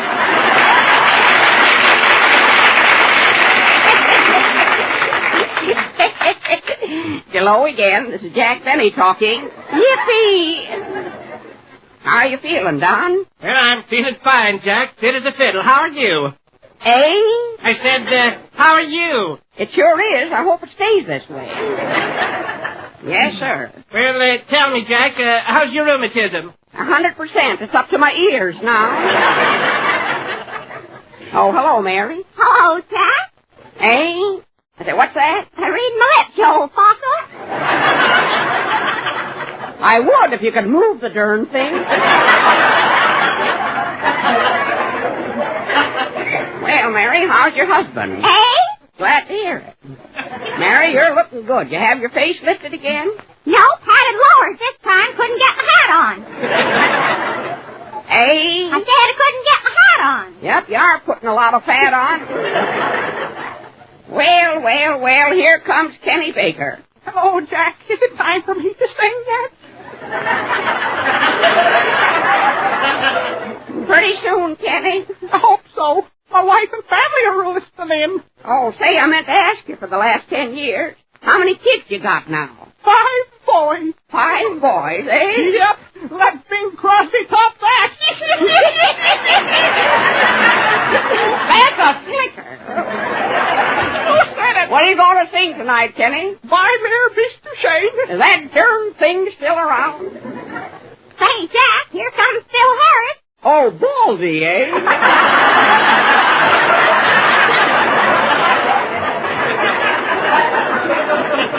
He lost his hair, folks. Still a darn rounder, though. Hello, Jack, old boy. Glad to see you.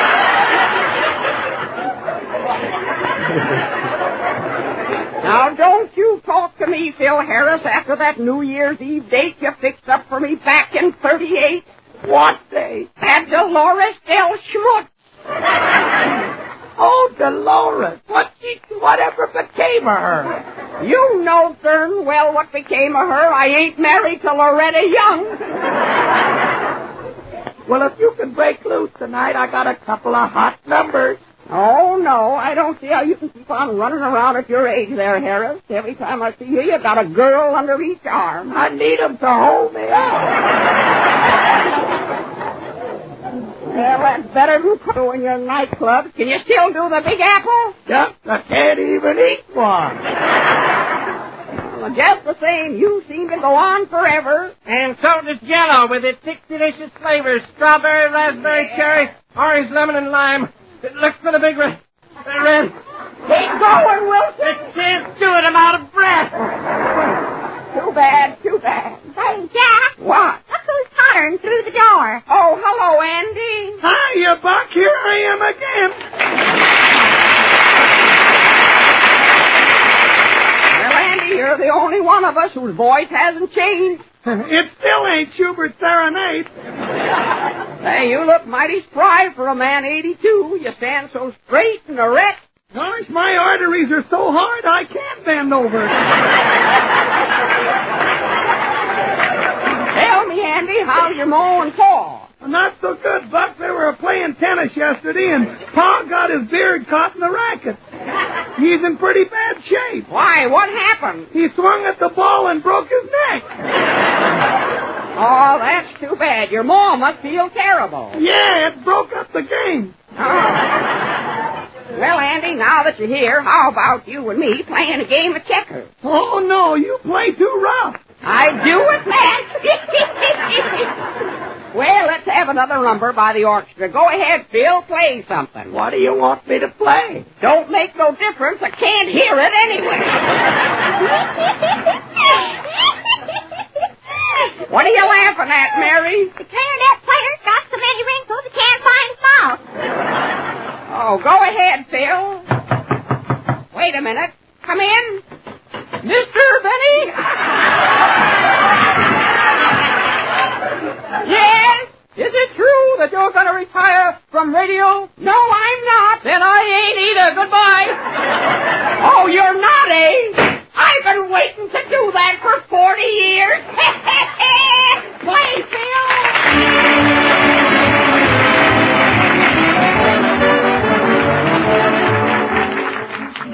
Here's some news for everybody who likes good things to eat. That certainly does mean everybody. It's a new Jell-O recipe called Ocean Crest Bavarian, and it's one of the most delicious that you've ever tried. A lovely, creamy combination of lime Jell-O molded with nut meats, dates, and marshmallows. And here's the way to make it. Dissolve 1 package of lime Jell-O and chill until cold and syrupy. Then fold in the following: 1/2 cup of whipped cream, 1/2 cup of chopped nut meat, 12 dates, and 6 marshmallows cut into small pieces.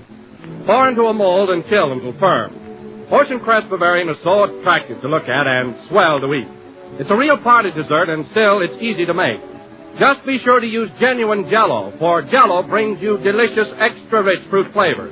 So ask your grocer for Jell-O tomorrow and make some Ocean Crest Bavarian. This is the last number of the 18th program of the new Jell-O series. We're with you again next Sunday night at the same time. And now, ladies and gentlemen, I would like to make a special announcement, and that is 2 weeks from tonight, by special permission of Samuel Goldwyn, we are going to present our version of United Artists' outstanding production, Hurricane. This will be the supreme effort of the Benny Guild. So be sure and listen in, folks, as this will be presented for one night only. Remember, our version of that drama of the South Seas, Hurricane. Come on, Jack, let's blow. Oh, good night, folks. Penny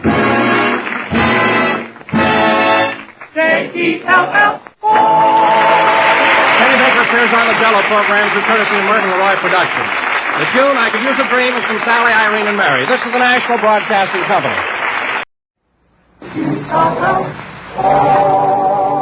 The Jell-O program, starring Jack Benny with Mary Livingston and Phil Harris and his orchestra. The orchestra opens the program with Be a Good Sport from Love and History.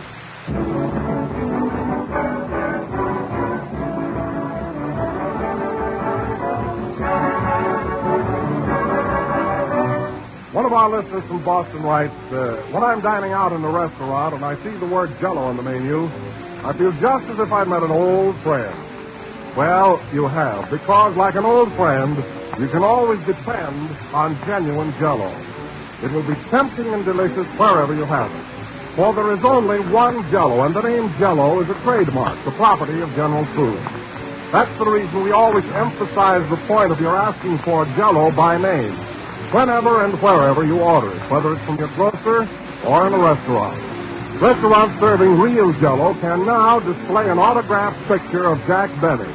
Look for his picture as your assurance that they serve genuine Jell-O. So, if you want to enjoy Jell-O's delicious extra-rich fruit flavor, Jell-O's satisfying fresh fruit goodness, always insist by name on the one and only genuine Jell-O.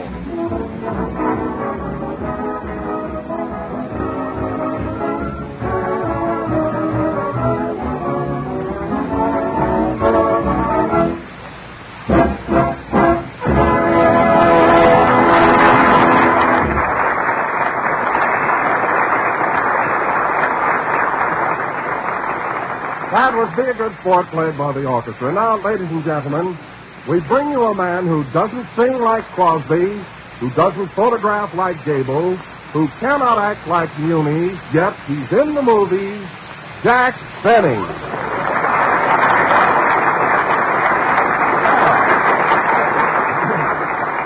Thank you very much. Hello again. This is Jack Benny talking. And, Don, you kind of floored me with that introduction. Of course I'm in the movies. I may not sing like Crosby or act like Paul Muni, but I do photograph well, and you know it. Now, that isn't just what I said, Jack. I merely said that you don't photograph as well as Gable. Now, wait a minute, Don. That might be a debatable point. After all, it is a matter of opinion. You have your side of it, and the rest of us have mine. I'm afraid you don't grasp my thought, Jack. Now, I don't mean that you're hideous or anything like that. Well, that's doggone sweet of you.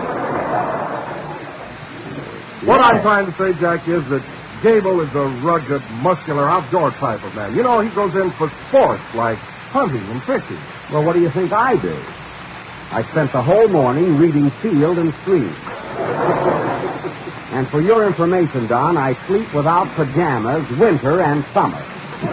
Go on, you're kidding. Oh, I am, eh? Say, Phil. Yes, Jack? You stayed overnight at my house lots of times. I sleep without pajamas, don't I? Yeah, but you got sleeves in the blanket.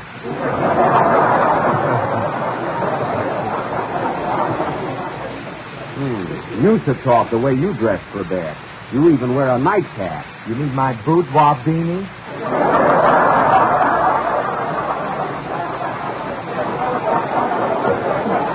Yes.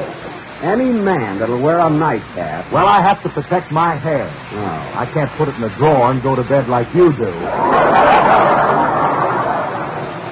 Now, that's silly because I never wore a toupee in my life. What was that on your head in your last picture? Spinach? Yes. Well, it sure had a nice wave in it. Anyway, who started all this talk about my lot and how I photograph and Gable and everything, eh? Well, Jack, I read in the paper just yesterday that you're going to start your new picture pretty soon. Oh, is that how you happen to bring it up there? Well, yes, I am, Don, and I want to tell you, fellas, it's going to be a swell picture right up my alley. They've already sent me a script, and I'm going Hello, Jack. Hello, Mary. They've already sent me a script, and I'm going to... Hello, Don. How goes it? Well, hello, Mary. They've already sent me a script, and I'm going to... Hiya, Phil. Hiya, Mary. Glad to see you. They've already... Please, Mary. They've already sent me a script, and you know, fellas, I do feel that this time they've really caught the true Benny. Well, Jack, I thought your last picture captured your personality very nicely. Well, Don, not completely. It did have the outer me. You know, a surface portrayal. But in this new picture, you're going to see the inner me. You know, deep down inside. Gee, I can hardly wait till it's released. Me too. I'd like to see what your liver looks like.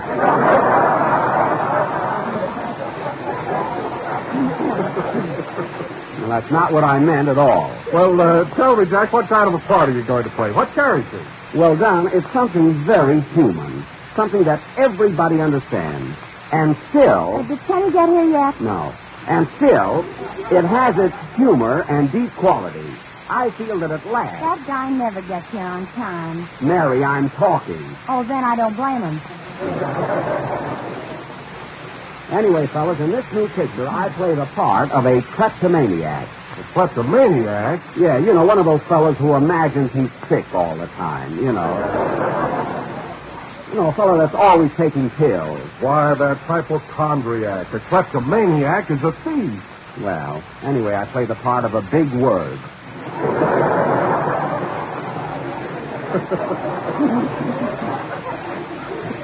And I'm a very wealthy man, too. Well, Jack, what about the love interest? Who's your leading lady?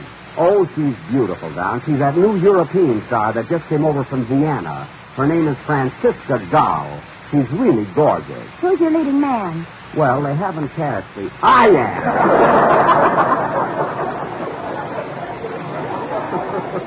Who's your leading man?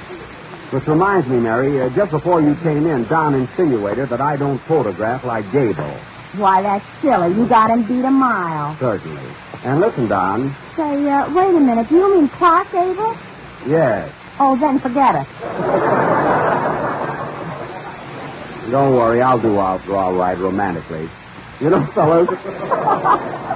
See, I can't be nervous today. You know, fellas, working with a girl like Francisca Dahl, it'll sure be a kick doing those love scenes.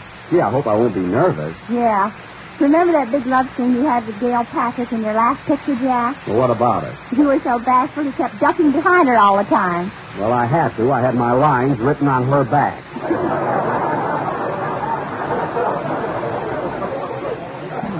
And believe me, I'll learn my part thoroughly next time. You know, Jack, I'm awfully sorry you're going to make this new picture. I wish it wasn't ready yet. Why, Mary? Well, I've got the most wonderful idea for a love story, and it just fits you to a T. Oh, it does, eh? Your idea. Well, I don't want to hear it. Oh, give the kid a chance. What's it all about, Mary? Well, the scene is a desert island in the South Sea. And Jack is alone on this island with Carol Lombard. Oh, with Carol Lombard. Say, that's a swell idea. What happened? Well, when the picture opens, Carol is seen swimming away from the island, and Jack is shouting to her. Oh, she leaves me right at the start of the picture. Yes. That's a fine story. Don't complain. I had Garbo there, and she swam away, too. Oh. Say, the women take to me like a duck to water. Is there more to it? Yes. Now, here you are all alone on this desert island. Yes. And you don't know what to do. Mm-hmm. So you start carving your initials in a palm tree, which later turns out to be a baboon. A baboon? This is the beginning of a beautiful friendship.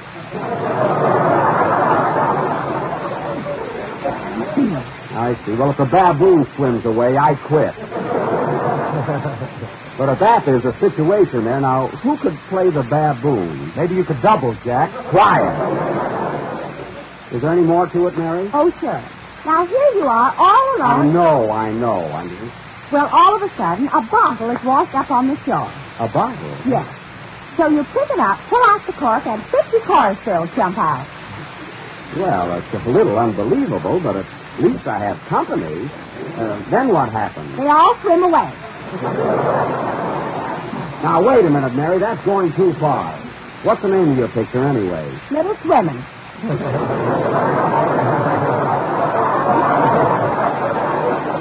Well, that's it. But I'm not interested in it, so let's change the subject. Oh, Phil. Yeah? Are you boys ready for the next number? No, they all swam away. Oh, they did, eh? Well, make them come back. Can't do it, pal. They caught up with the chorus girl. Oh, well, here I go, too. Splash, splash, dunk. I'm swimming now, folks.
What was that number, Phil? A tango or a foxtrot? The Australian call.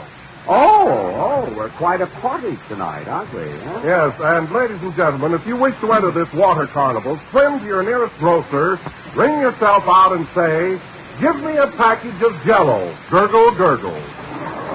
Well, boy meets gurgle. That was very clever, Don, and certainly apropos. Now, where were we here? So here you are, all alone on this desert island. Mary, I'm not going to be on that desert island because I'm not going to play the part.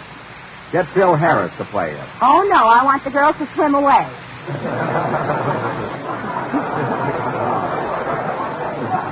Well, I suppose Phil would be right at home on a desert island with 50 girls. Yeah, man. Well, you play it then. Oh, hello, Kenny. Hello, Jack. I hope you weren't worrying about me. Oh, no. Where were you? I was down in a drugstore eating. Oh. Had a malted milk, a chocolate soda, a bacon and tomato sandwich, marshmallow sundae, and a bowl of soup. My goodness, you ate all of that? You must have been awfully hungry. No, it wasn't that. I knew I wanted something, but I just couldn't put my finger on it. Well, you certainly tried. Gee, I'm uncomfortable. Well, Kenny, why don't you take some bicarbonate of soda? Where'll I put it? Well, I hope you'll be able to sing. Say, Kenny, you should have been here. Mary was telling me the plot of a story she wrote there. She wrote? Say, I helped write that. Oh, so you helped Mary with it, huh? He did not. All he thought of was the island. I put the water around it. Well, that was brilliant, huh? Yeah. Say, Jack, I read in the papers you're going to start your new picture pretty soon. Is that right? Yes, Kenny. In a few weeks, they're casting the picture now. I play opposite that new European star, Francisca Gall. Oh, yeah, she's that Pekingese. Viennese.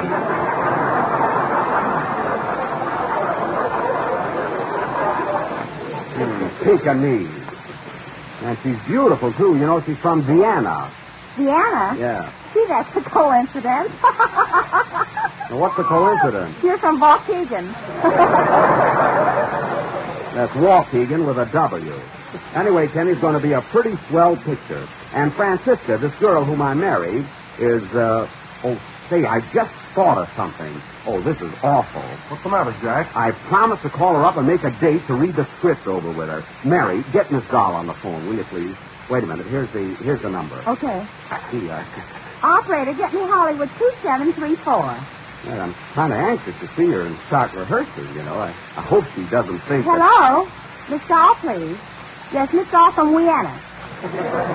That's Vienna, V. I hope she isn't doing anything tonight. Miss Gall? Jack Benny calling. Here you are, Jack.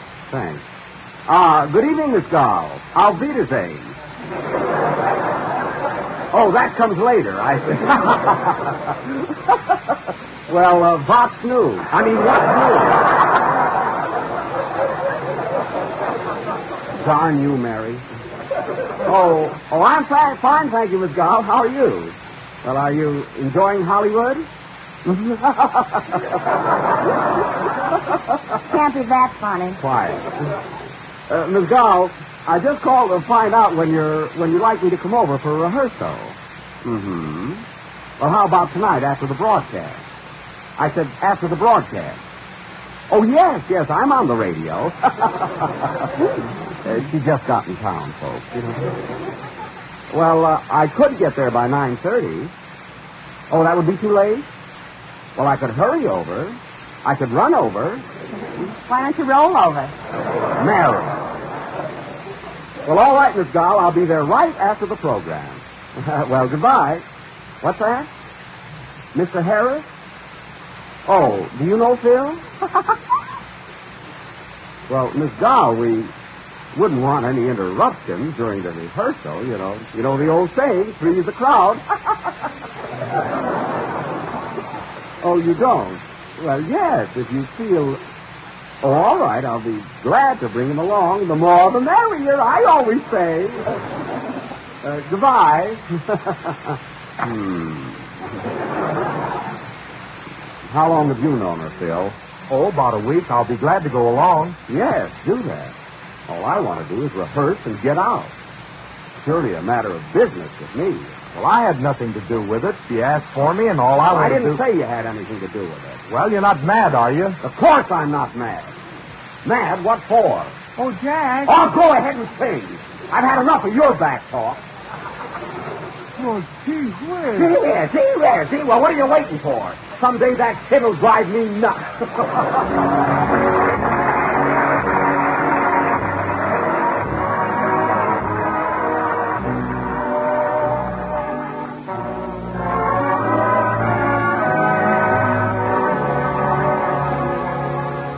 Nothing seemed to matter anymore. Didn't know where I was heading for. Time was standing still. No one counted till there came a knocking at my door.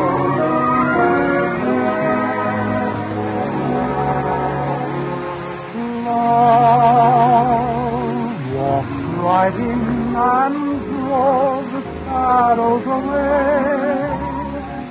Love walked right in and brought my funniest day. One magic moment, and my heart seemed to know that love said hello. Oh, now word was spoken, one look, and I forgot the gloom of the past. One look, and I had found my future at last. Then and there I found the world completely new. When love walked in with you.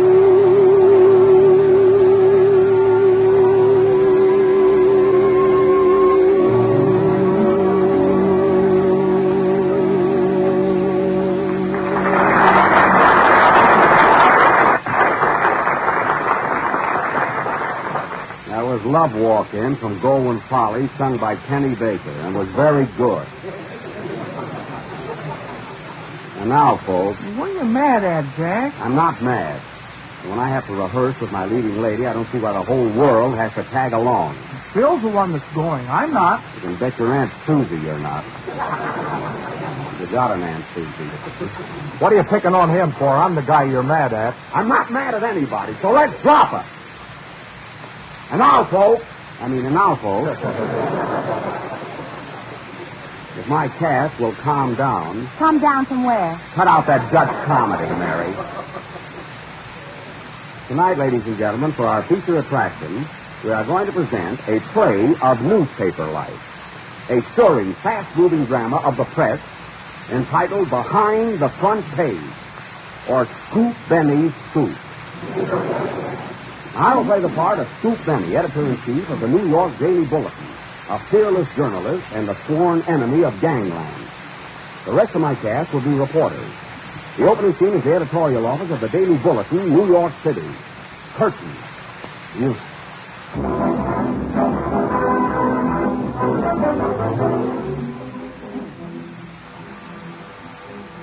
Good morning, Daily Bulletin. Daily Bulletin, just a moment, please. I'll connect you. Hello? Yeah, this is Scoop. Oh, hello, Callahan. Anything new on the Harrington murder? I'm holding the front page open. What? You know the murderer? Good work, Callahan. How did you find out? Oh, you read it in the Express.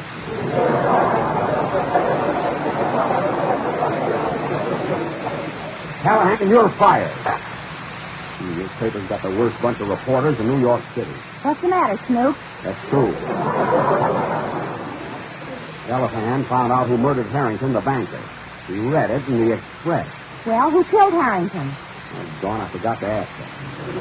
Here's 3 cents. Go out and buy an Express. It's a nickel now. Well, let it go.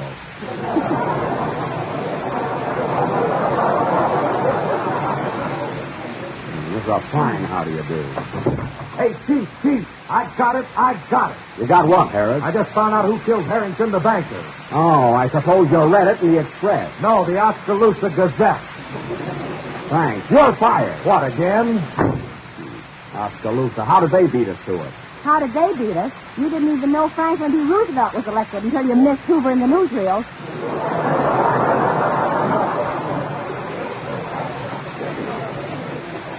Why, you should talk after that assignment you were on today. I sent you down to the boat to interview Robert Taylor, and what happened? You didn't even get a story. Well, he didn't know any. I don't believe it after the way he's been traveling. You're fired, too. Oh, shut up. What? Hey, Scoop! I got it!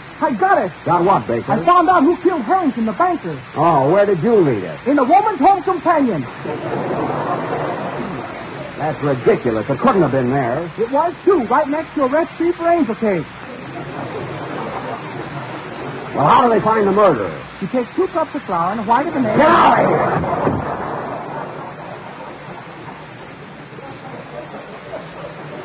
I wonder I'm not a nervous wreck with this staff around.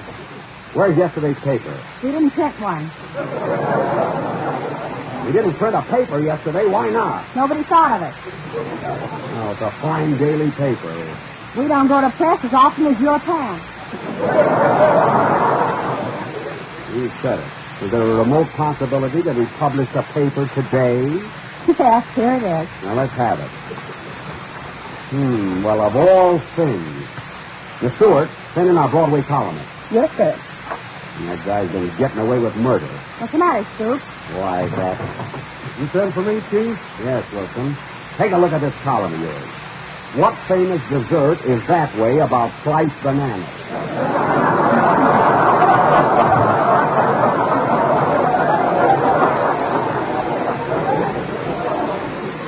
That's fine. Well, what's wrong with that? Now, look at this. There's no truth to the report that strawberry, raspberry, cherry, orange, lemon, and lime have tips. That's fine news. Well, Chief, people will eat that up. They'll eat what?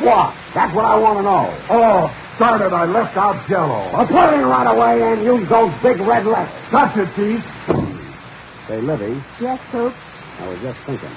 I don't care who confessed to the Harrington murder. The guy behind that killing was none other than Nails Mulligan. Nails Mulligan? Yes, and I'm going to print that. You better lay off, Nails. You've been writing him a lot lately. Yeah, and I'm going to write him right out of town, the rat. Come in. Hey, Chief, I got it. You got what? The measles. Run for your life.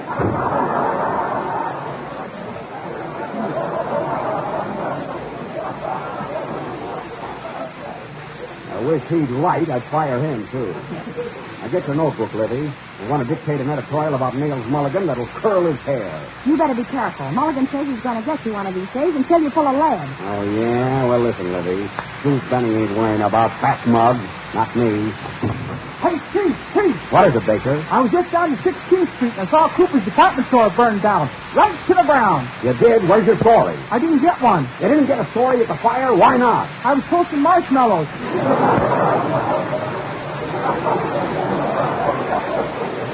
Baker, that's the last straw. You're fired. Okay, see you tomorrow, Chief. Darn it, nobody believes me. Say, Stoop. What? Are you going to run that editorial about Nails Mulligan in tonight's edition? Yes, I am, and I'd like to see his face when he reads it. The skunk. You can't say skunk, folks. Well, I'd be on my guard if I were you. Ah, forget it. Hey, Chief, here's a package just came for you by special messenger. Looks important. Let's have it. Don't open it, Stoop. Why not? Maybe it's a bomb. Sure, it might be from Nails Mulligan. Yeah, I better not touch it. Let somebody else do it. Where's that guy I hired last week to open packages? He opened one. Oh, well, when he comes down, fire him. Oh, wait a minute. You hear anything? Listen. I do. It's ticking. It is a bomb. I better throw it out. Don't do that. It's valuable evidence. Valuable evidence.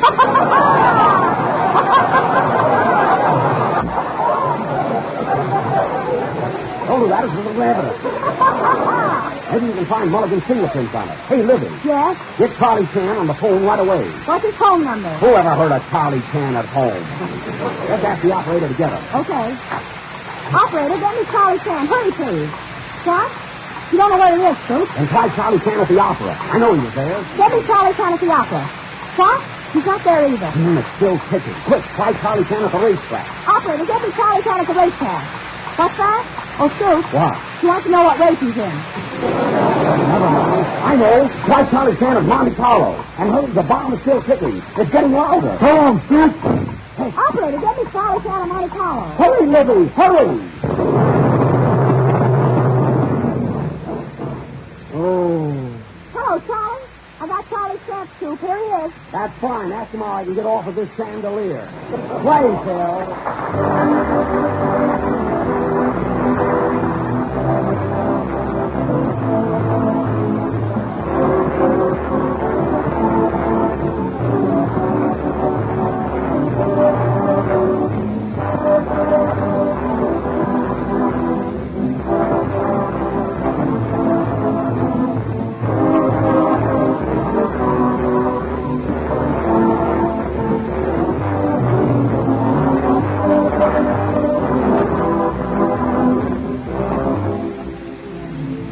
Here's one of the family's favorite desserts made a new and delicious way. Of course, that favorite is Jell-O, and is a brand new way to serve it. Crimson Crystal Dessert, rich red strawberry Jell-O and candied cherries in a luscious combination. Dissolve one package of strawberry Jell-O and turn into a shallow pan. Fill until firm and cut into shimmering little cubes. Then arrange the Jell-O cubes in individual sherbet glasses, combined with 12 maraschino cherries cut into quarters. It's a swell combination, both in looks and taste. Strawberry Jell-O has a lovely, glowing crimson color and a flavor that takes you back to last summer's ripe red strawberries. For Jell-O brings you delicious, extra-rich fruit flavor that cannot be topped. So ask your grocer for genuine Jell-O and try this luscious new dessert.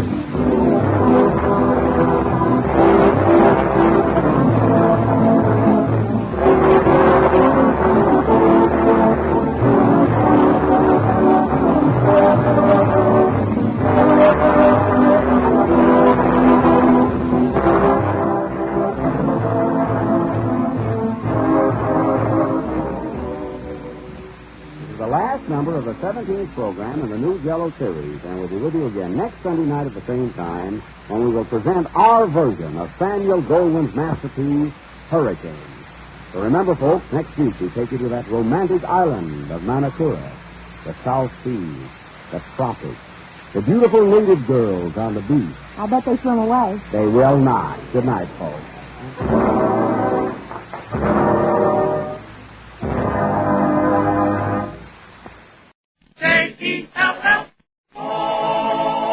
The Jell-O program, starring Jack Benny with Mary Livingston and Phil Harris and his orchestra. The orchestra opens the program with I Double Dare You.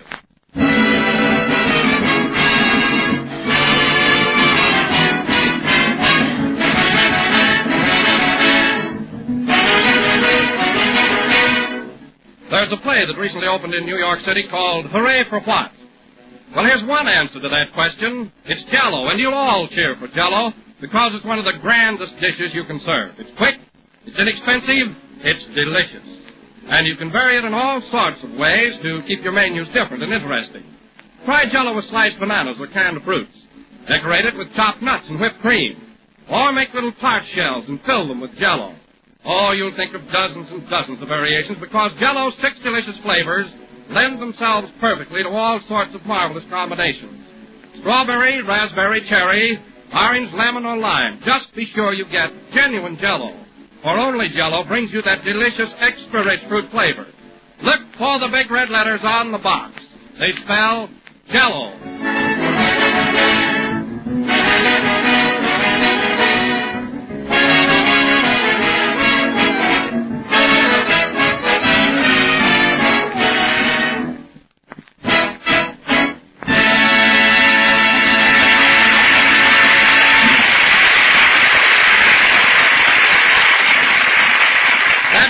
Double Dare You played by the orchestra. Now, ladies and gentlemen, we bring you that human dynamo, that bundle of energy who is always bubbling over with pep and vitality, Jack Benny.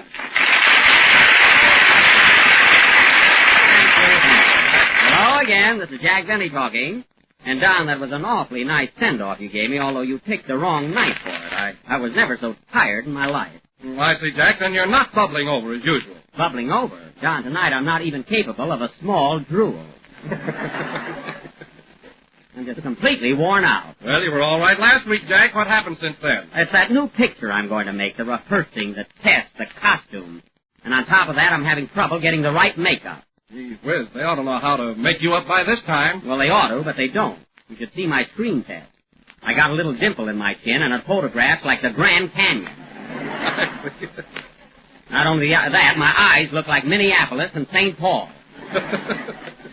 Yeah, I look like I'm working for Rand McNally. Well, I just can't understand that, Jack. Neither can I. I've got the same makeup man that Fred McMurray had. Oh, Jack, Fred McMurray is younger and a naturally handsome type. Well, what do you think I am? You know, Paramount isn't signing any gargoyles to long-term contracts. You know that. Well, then maybe it is the fault of the makeup man. I don't know, but you know what burns me up, Don? He dashes into McMurray's dressing room, puts a little powder on his face, and Fred is all set. Oh. Then when he comes over to make me up, he takes off his coat, opens his bag, and pulls out a blueprint.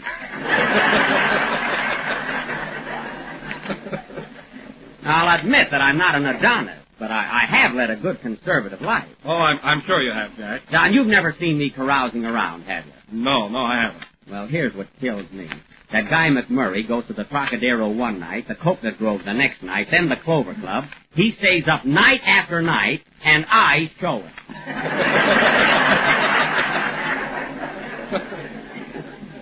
Anyway, I'll be glad when I get started on my picture and it's over with. Who's going to be your leading lady, Jack? Oh, hello, Mary. I didn't see you. What did you say? I said, who's going to be your leading lady? I told you last week. It's Francisca Gall, that new Viennese star. You remember I went over to her house to rehearse last Sunday night. Oh, yes, I remember. She invited Phil Harris, too. Yes, Curly Locks had to come along.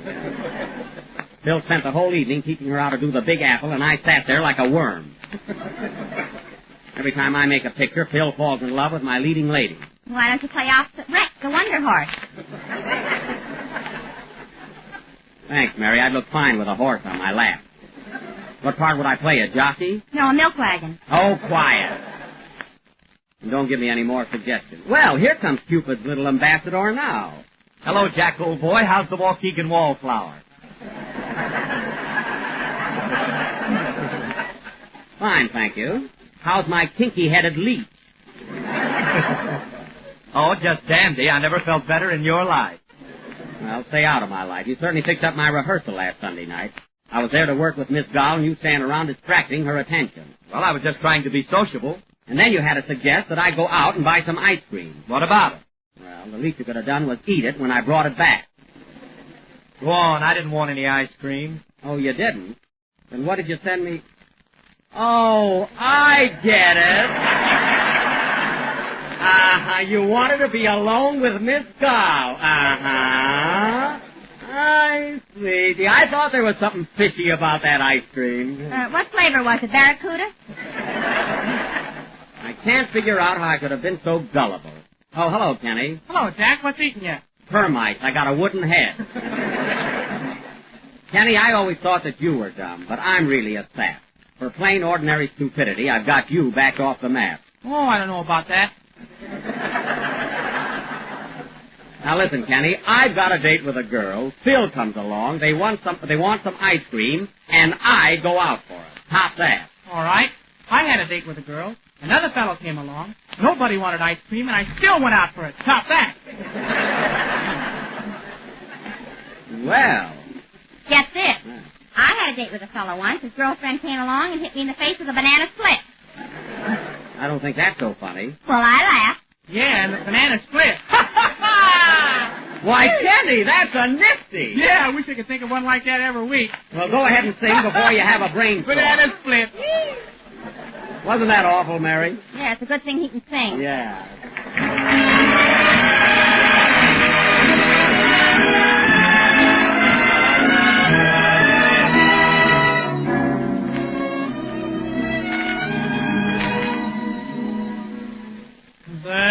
someone for everyone. If you turn at the proper time and place, you will greet love and meet love face to face. There's a someone for everyone. Fate was kind, oh so very kind to me. All at once, a thrill I'd never known. And there was I, looking at you.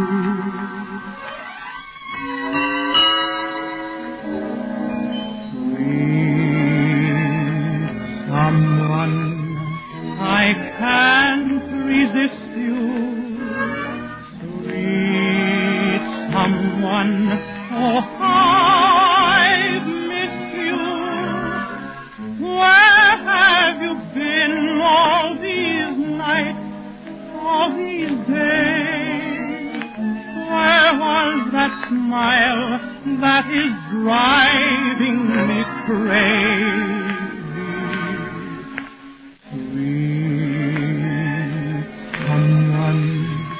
I'm glad I found you.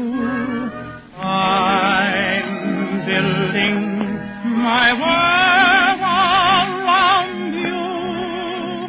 For heaven sent you, I meant you to be a sweet, adorable someone for no one.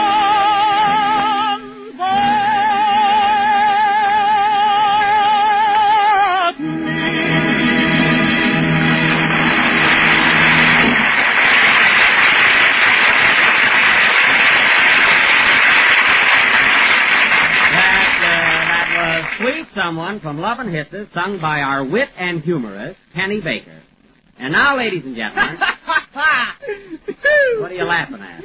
Rice banana. Banana split. And now, ladies and gentlemen, go away, Kenny. As we announced last Sunday, tonight we are going to present the outstanding achievement of the Benny Guild. Our own dramatic version of Samuel Goldwyn's screen triumph, The Hurricane, or I'm Forever Blowing Bubbles. For the benefit of those who haven't seen the picture, the locale of our play is the little island of Manakura in the South Sea, which is just halfway between Tahiti and Bismarck, North Dakota. I will play the part of Governor DeLotte, as mean a man as ever ate a popsicle at a hanging. Mary Livingston will play the part of Germaine, my wife. I will not. You will, too. Now, Don Wilson will be the captain, and Phil Harris will be the doctor. Why can't I be Phil's wife? Because he hasn't got a wife. Now, Penny will be... Then why can't I be Don's wife? Look, Don hasn't got a wife either. He's just got a boat. Well, why can't I be Don's boat? Mary, you're going to be my wife. If it'll make you any happier, I'll put a sail on you.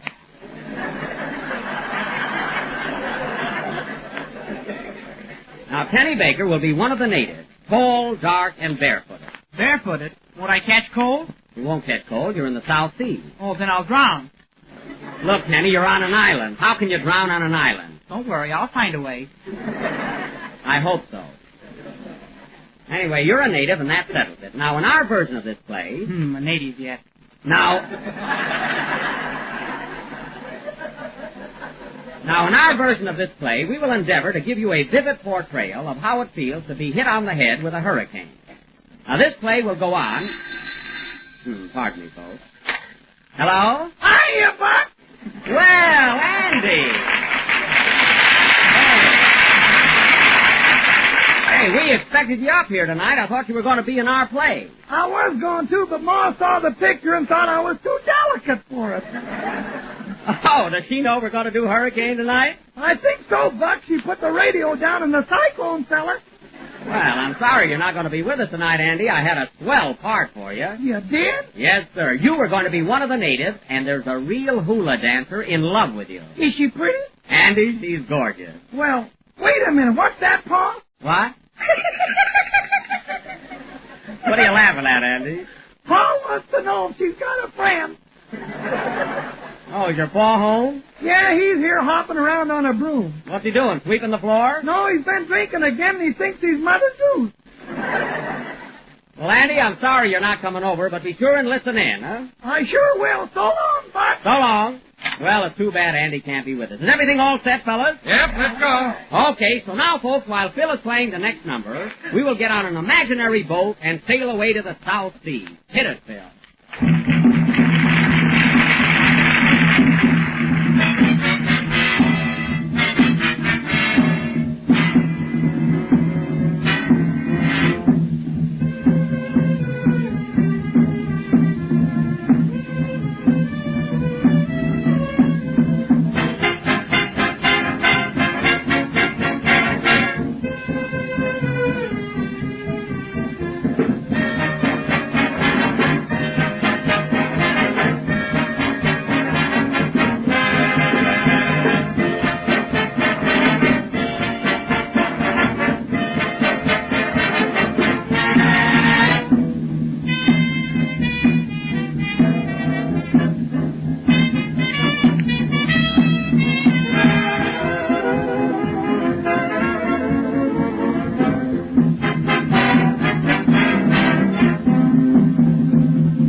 Snake Charmer, played by Phil Harris, a snake if there ever was one, and his orchestra.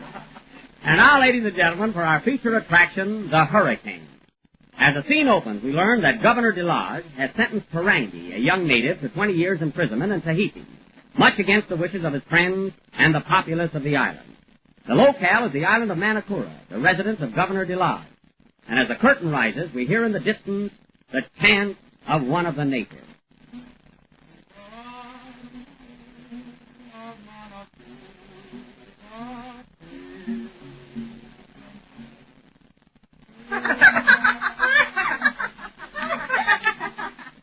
Ah, how happy and carefree the natives are on this island.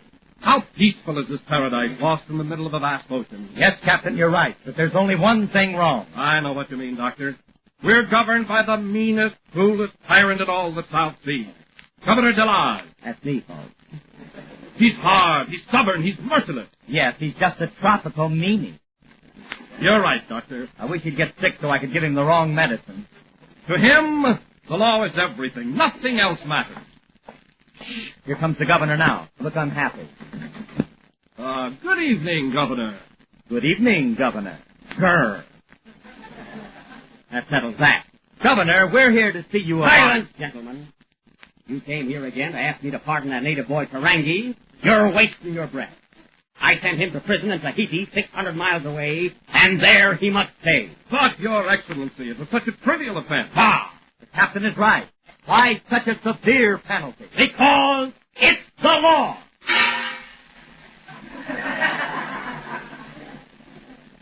Dr. Harris, you and I have been friends for a good many years. And when you ask me to change my principles, forego my belief in justice, you're a-going too far. But, Governor, that boy Parangi is the most popular native on the island. He sure is, Govey. Govey? Why, the girls here would rather have a smile from him than a kiss from Robert Taylor. How do you know? I've been having trouble, too. Well, I'm sorry, gentlemen, but I refuse to pardon Parangi, and that's final. But why, Govey? Yes, why? Because it's the law. What is that? Major Bowles. He just arrived with the unit. Oh, he sure gets around. Well, gentlemen, I hope I've made myself clear. Parangi stays in jail. But what crime did he commit to warrant 20 years in prison? 20 years of hard labor. What crime? He stole a coconut. Why, Governor, there are thousands and thousands of coconuts on this island. But this one had milk in it. And grade A, too. But, Your Excellency, all coconuts have milk in them. That's immaterial, irrelevant, and news to me. Anyway, Ferengi was found guilty of the crime, and he must serve his sentence. But why such a severe one? Because it's the... Wait for me!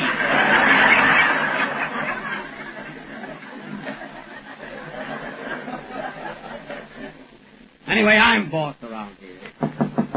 Come in. Hello. Ah, my good wife. Ah, my no-good husband. What have you got in that basket, darling? Coconut.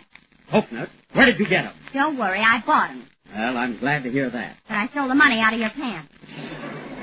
Oh, pardon me, gentlemen. Good evening, Madame Delage. Good evening, Captain Wilson. Good evening, Madame Delage. Hello, Toots. Germaine, remember, you are addressing a physician, Dr. Harris. A fine doctor. Yesterday he tried to take my temperature with a clarinet. A clarinet? Yeah, he said I had a bad case of Benny Goodman. Is that your diagnosis, Dr. Harris? Yeah, ma'am. Well, gentlemen, I believe our business is finished. Madame Delage, we've been trying to persuade the governor to pardon Ferengi. After all, it was such a minor offense. Sure, why don't you let him go? Germaine, crime is crime. When a man steals, he goes to jail. Unless it's second base. Ferengi must be punished. But, dear, why 20 years in prison? Because it's delightful. It's delicious. It's lovely. It's the law. And I don't want to hear another word about it. What's that? The natives are all worked up about Ferengi. They're in a bad mood, Your Excellency. Yes, I warn you, they're going to make trouble. Oh, so they're after me, eh? Bah, I'm not afraid. Look, one of them's coming this way. Yes, it's Ferengi's brother. All right, throw him in. Oh, so it's you, Kenny Lua. What do you want this time? Anna, Pupi, Kapua, Poka, Tarangi. Tarangi, Yuki, Zuba, Lua. Zuba, Lua, Konakika, Karango. Watch your language, son.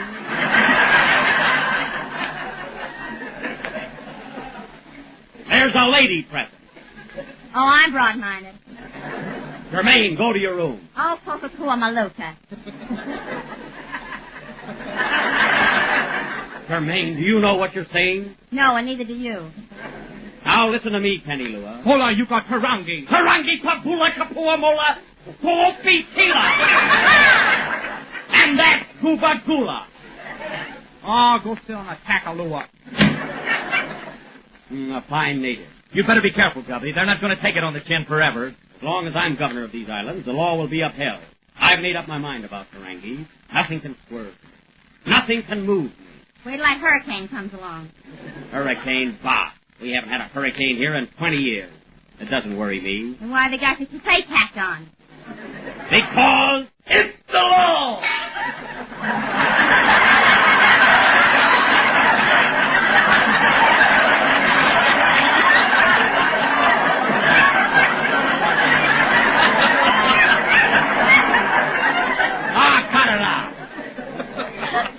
Gentlemen, if you'll excuse me now, I'll retire. I've had a very busy day. Will I be seeing you tomorrow, Captain Wilson? No, I think not, Governor. I'm sailing with the tide. I have a jello cargo for Pango Pango. Well, good luck, all. Goodbye, all.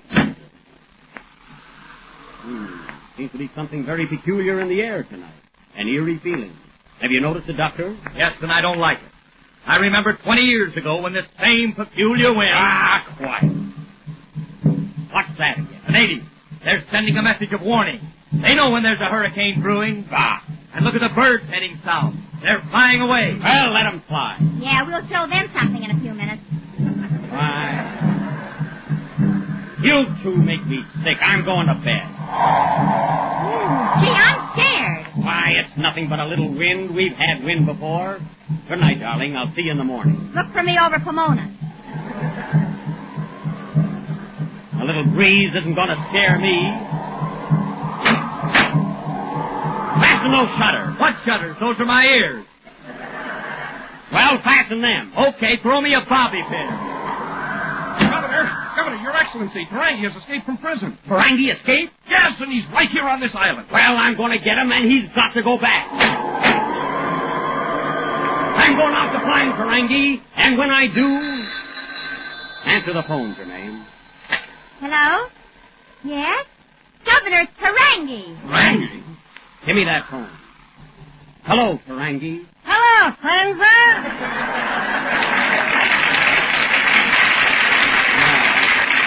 Oh, it is you. When did you escape from prison? Hookapula Vini Vini Tutsa Bala Bala yesterday. Yesterday? How did you get out of jail? I pardoned myself with a hacksaw. Oh, am I exhausted? I swam all the way. You swam 600 miles from Tahiti to Manacora in one day? How could you do that? A shark was pushing me. A shark, eh? What happened? What could happen? He swallowed me. Why, that's ridiculous. Where's the shark? Where do you think I'm calling from? A phone booth? That's a lie, Ferengi. You're hiding. You're not inside of a shark. I am, too. I don't believe it. Wait till you see me in Ripley's column. You can't fool me, Ferengi. You're not in the water. You're someplace on this island, and I'm going to track you down. All right, but if you better get the goldfish for bloodhounds. Goodbye. Ferengi! Ferengi! I'm going to put him back in that cell if it's the last thing I do. Captain Wilson, get the iron. Okay. You'd better wait until the storm blows over, Gov. We'll need every man on the island. This is a fine time for a wind. Look, Your Excellency, the natives are taking to their boats. Let them go, the fools. They won't find it any safer out there.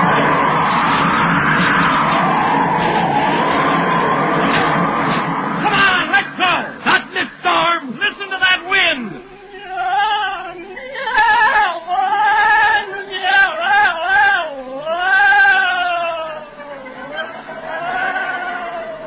What's that? Mother Nature's gargling. Jermaine, this is no time for levity. Captain Wilson! Prepare your boat for immediate sailing. Right on, Governor. But look, the boat is gone. The boat's gone? Where is it? That ain't the kind of clipper flying over us. Jermaine, stay close to me. Oh, Captain Wilson, where is he? He just went into a tailspin. Well, I might as well blow, too. So long. Oh, let them all blow. I'm going to bed. You better hurry. It just went out of the window. Oh, this is a hurricane. Jermaine, where are you? On the roof, wherever that is. Captain Wilson. Oh, Captain Wilson. What? Wait, I can't hear you. Quiet. Quiet, I say. Quiet. Ladies and gentlemen, if you happen to blow by a grocery store, be sure and stop off for a package of Jell-O. Try all its 6 delicious flavors: strawberry, raspberry, cherry, orange, lemon, and lime. Are you through, Wilson? Yes. Then let's go.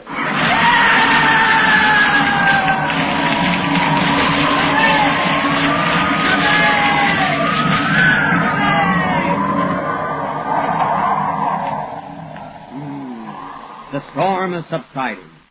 Everything is swept away, leaving nothing but desolation in its wake.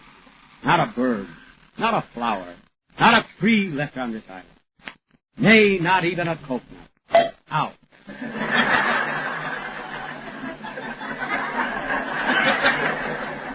Well, just one, anyway. Ah, my poor little wife. Where is she? Germaine. Germaine. At last she's gone too. Good heavens, what a storm. What a wind. Come in. Governor Dolores? Yes? Would you like to buy an electric fan? Get out! How did he get on this island? Wait,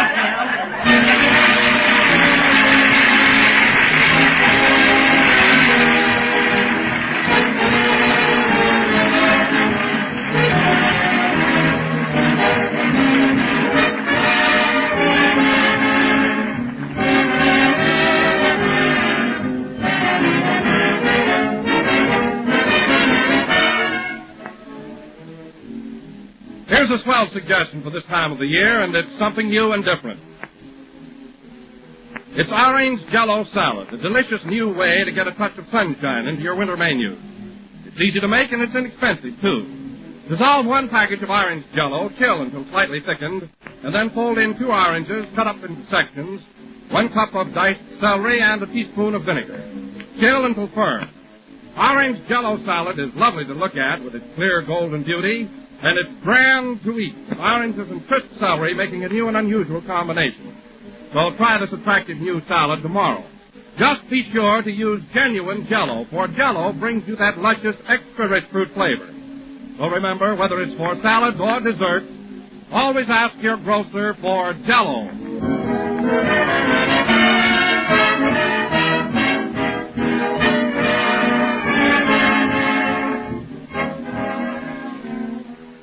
The last number of the 18th program of the new Jell-O series, and we're with you again next Sunday night at the same time. Oh, Jack. What is it, Mary? A telegram just came to you. Oh, It's from Alton Cook, radio editor of the New York World Telegram. as if I didn't know. What does it say, Mary? It says, Dear Jack, in the 7th Annual National Radio Editors Poll conducted by the World Telegram, you were chosen the most popular comedian on the air. This makes the 5th consecutive year that you have won this honor. Well, Wait a minute, that isn't all. It also says John Wilson was picked as the most popular announcer, and Kenny Baker was second among all male popular singers. well, Alton, I just want to say that all of us on the Jell-O program are deeply grateful and highly honored. We want to thank you, all the editors, and our listeners. Come on, Jack, here's your hat. It doesn't fit now. Good night.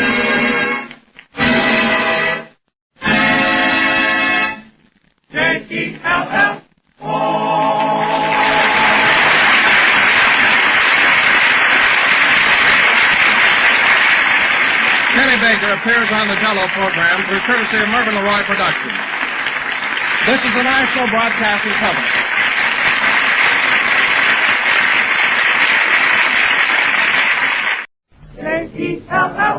J-E-L-L-O. The Jell-O program, starring Jack Benny with Mary Livingston and Phil Harris and his orchestra. The orchestra opens the program with In Old Chicago.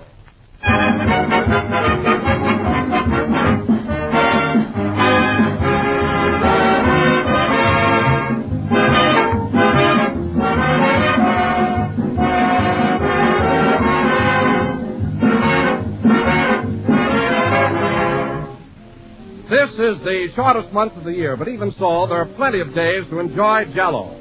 And plenty of ways to enjoy Jell-O, too.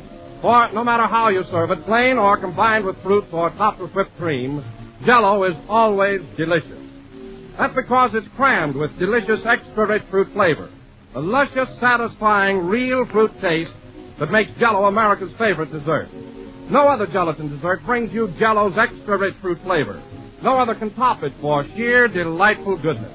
All 6 flavors are equally tempting: strawberry, raspberry, cherry, orange, lemon, and lime. But just be sure to insist on genuine Jell-O when you buy. Don't accept any substitutes. Look for the big red letters on the box. They spell Jell-O.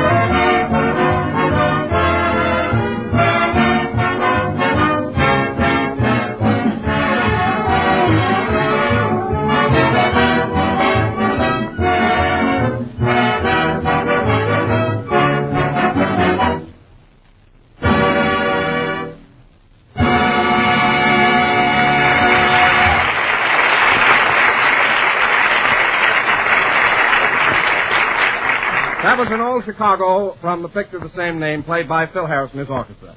And now, ladies and gentlemen, we bring you... Hold it, Don. Jack isn't here yet. Not here yet? Well, are you sure, Phil? I didn't see him. Did you, Mary? No, have you looked under everything? Yeah? Well, that's strange. I wonder where Jack can be. He was here last Sunday, if that'll help.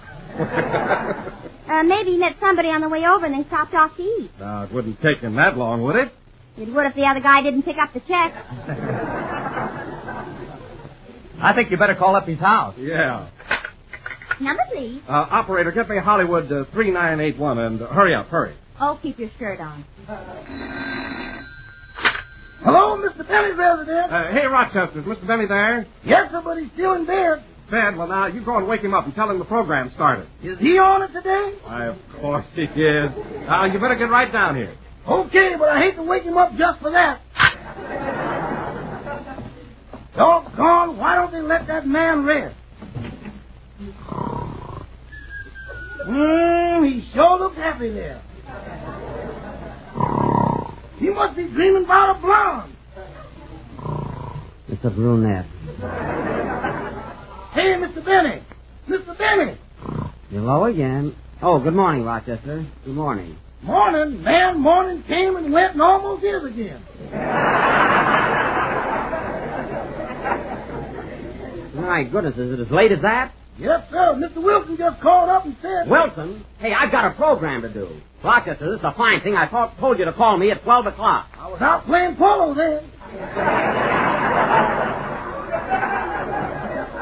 Well, put down your mallet and help me get dressed. I gotta rush over to the studio. Get me my underwear. Here you are. Ain't you going to take a bath?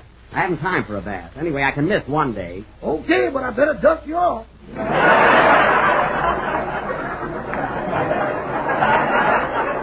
Now, never mind that. Give me my socks. You know, the gray ones without the holes. And give me a shirt, too. You want a clean one, or are you going to wear a muffler?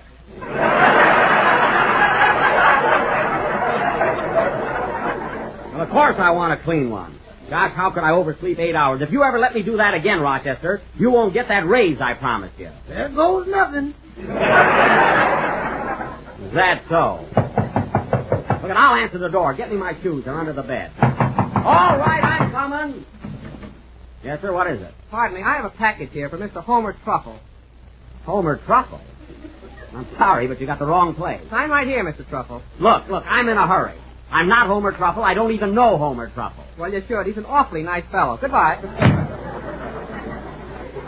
Everything happens when I'm in a rush. Hey, Rochester, where's my necktie? Ain't you going to shave? Your whiskers are kind of long. I haven't got time for that. I'll just put a little powder on. That ain't going to fool nobody. Now, mind your own business. Give me my hat and coat. I'll answer the phone. Hello? Hello, Jack. What's keeping you? Oh, it's you, Mary. I'll be over in a few minutes. Keep the program going. All right. But, oh, Jack, I must tell you, the funniest thing happened a few minutes ago. Well, what is it, Mary? Well, Phil Harris was showing John Wilson how to play a new card game. Yes. And now John is the orchestra leader. Oh. Are you all playing the game? I'll say, Kenny just won my new hat. You know, the one with the red feathers on it. He did. Is he wearing it? Yeah, he thinks he's an Indian. Me hip big teeth. Fine Indian. I'll scalp him when I get to the studio. I wish you would. I want my hat back. Well, hang up, Mary. I gotta finish dressing. I'll be right over. Okay, goodbye. Goodbye. I knew something would happen if I wasn't there. Hey, Rochester! Rochester! Right here, boy. Here's your hat and coat. Okay. Where's my wristwatch? Your what? My wristwatch. Where is it? Oh, you don't want that. I do, too. Rochester, where is my wristwatch? You mean that no good little thing that never keeps time? Rochester, where is my wristwatch? You could have lost it, you know. Rochester, where is my wristwatch? Okay, here's the ticket.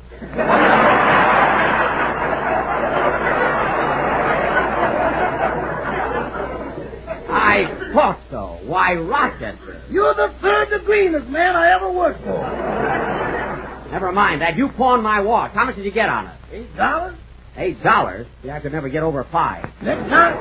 Next time I'll go with you. Yeah, next time wait for the laugh, too.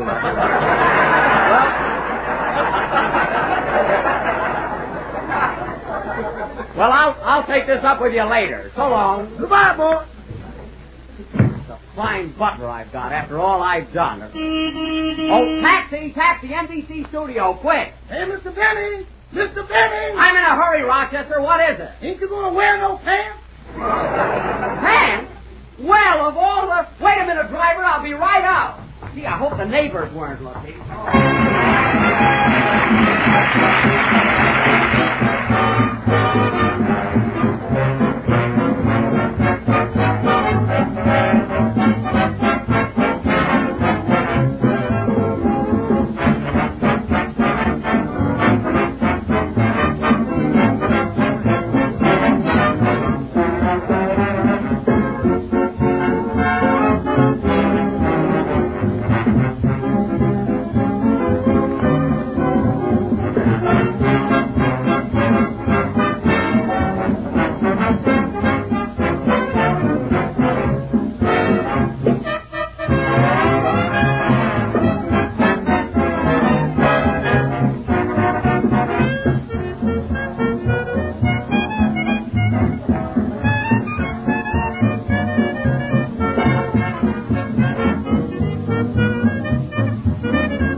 That was Let That Be a Lesson to You from Hollywood Hotel, played by Don Wilson and his Jolly Jello Jorkets. And, Don, I couldn't have done worse myself. Well, I don't know about that, Phil. At least the boys in the orchestra followed me, didn't they, Mary? Yeah, I wish you'd have gone home. Say, that's a pip. Look, I'm an Indian. Quiet, Song and the Puss. Hello, fellas. Gee, I'm sorry I'm late.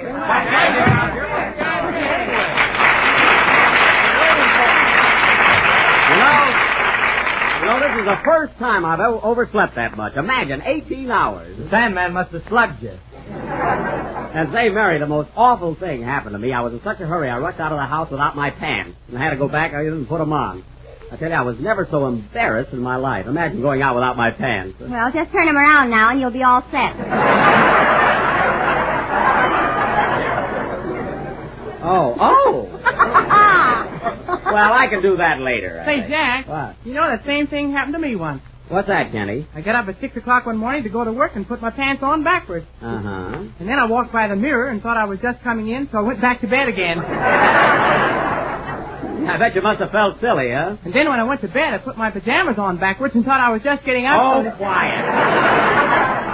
Go over in the corner and play Indian. Okay, white boy.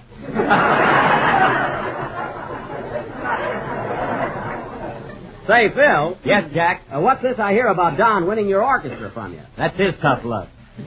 I know, but gee, what are you going to do now? Don't worry about me. Ladies and gentlemen, if you happen to breeze by a grocery store, why don't you walk in and say to the clerk, "Listen, Shorty, slip me a couple of boxes of Jell-O, will you?" Jell-O, eh? What flavor, sir? All 6 of them, Baldy. Okay, Kinky. Say, Kink, you kind of go for Jell-O, don't you? Yeah, man. Why, Phil, that was marvelous. Did you hear that, Don? Not bad, huh? Oh, he used the stooge. Yes, but I wasn't any good.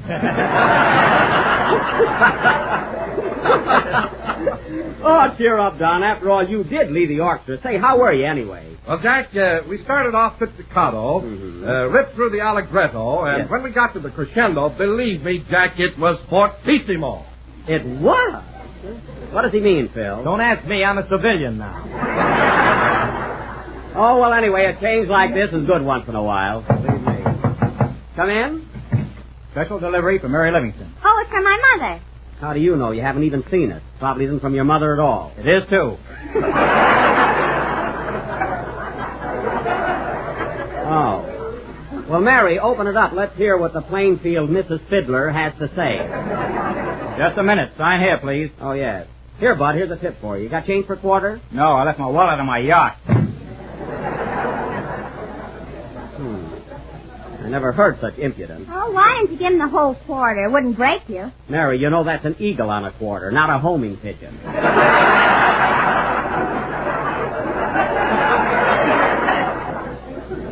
Well, why don't you open the letter? Okay. Well, that's a novelty, a wooden envelope. What are you laughing at? Look at the way Mama starts her letter. Plainfield, New Jersey. February 1st. That's starting out good already. Huh? The old... Well, go ahead now.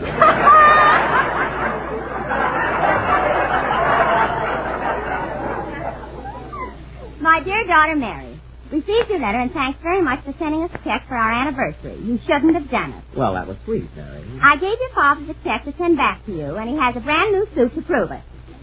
Oh. We celebrated our anniversary by going to a movie. We saw Thoroughbreds Don't Cry with a swell kid acting in it named Macaroni.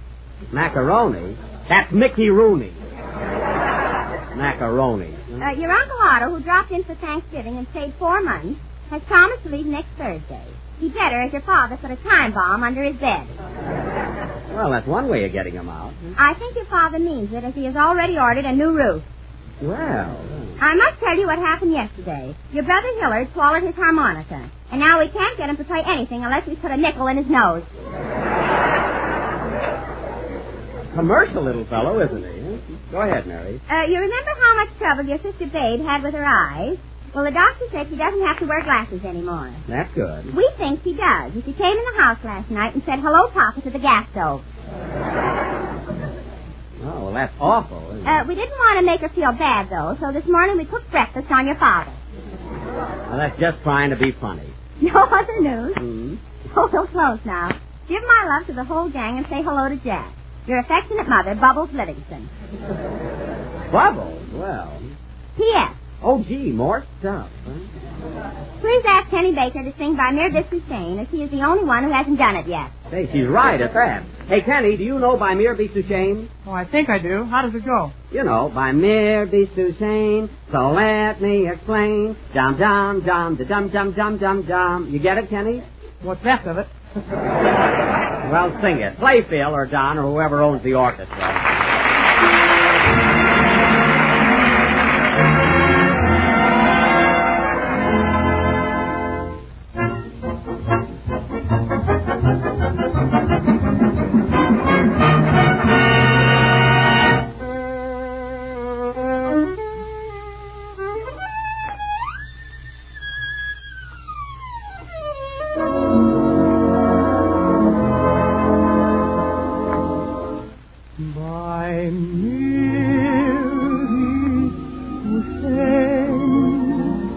My heart will explain by mere discussion means that you're grand. By merely to say again I'll explain it means you're the fairest in the land. I could say Bella, Bella, even say Wunderbar, sang we'd only help me say how grand you are. Of all the girls I've known, and I've known some, until I first met you I was lonesome. And when you came inside, dear, my heart grew light, and this whole world seemed so divine.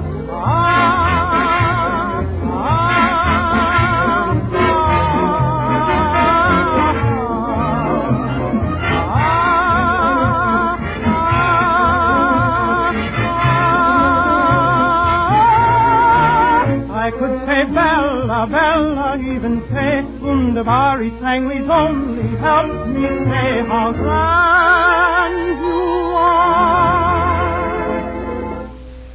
I try to explain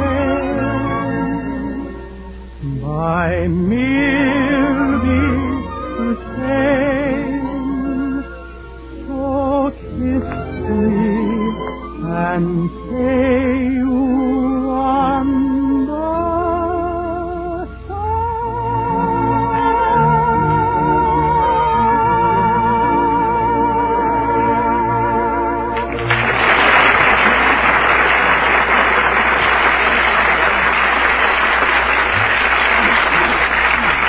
was By Mere Biscuit, sung by Kenny Baker. And Kenny, for a song that's been kicked around as much as that, it certainly sounded great. Thanks, Jack. And that kid gets sillier every day. Huh? Oh, say, Jack. Yes, Don? You know, I've been wanting to ask you something all evening, and I've just remembered what it is. What is it, Don? Said he, slipping gracefully into a new routine. What, Don? Well, Jack, you were out at Santa Anita Racetrack last Friday, weren't you? Yeah, what about it? Well, I was just wondering if you had a bet on Playmay. You know, the horse that paid $673 for a $2 ticket. Boy, what a horse. That's not a horse, that's an annuity. No, I didn't have a bet on her, Don, and I'm sorry you brought it up. I've been sick about it ever since. You know, I had a hunch to play that horse. I had it on my mind for days. I'm surprised you didn't, Jack. You're always looking for a bargain. Well, I tell you, Phil, I'm disgusted with myself. You were there, Mary. Remember that horse that paid $673-2? I'll say I had it right on the nose. That's right, you did, yeah. Gee, that was a marvelous price for a horse to pay. Who was the jockey? Santa Claus. I can't understand why I backed out on it. Well, what made you change your mind, Jack? Do you really want to know what happened, Don? Yeah. Well, this is positively pathetic. What was it, Jack? Tell us. I'll do better than that. I'll show you. The scene is the Santa Anita racetrack 10 minutes before the first race last Friday. Take it away, Santa Anita.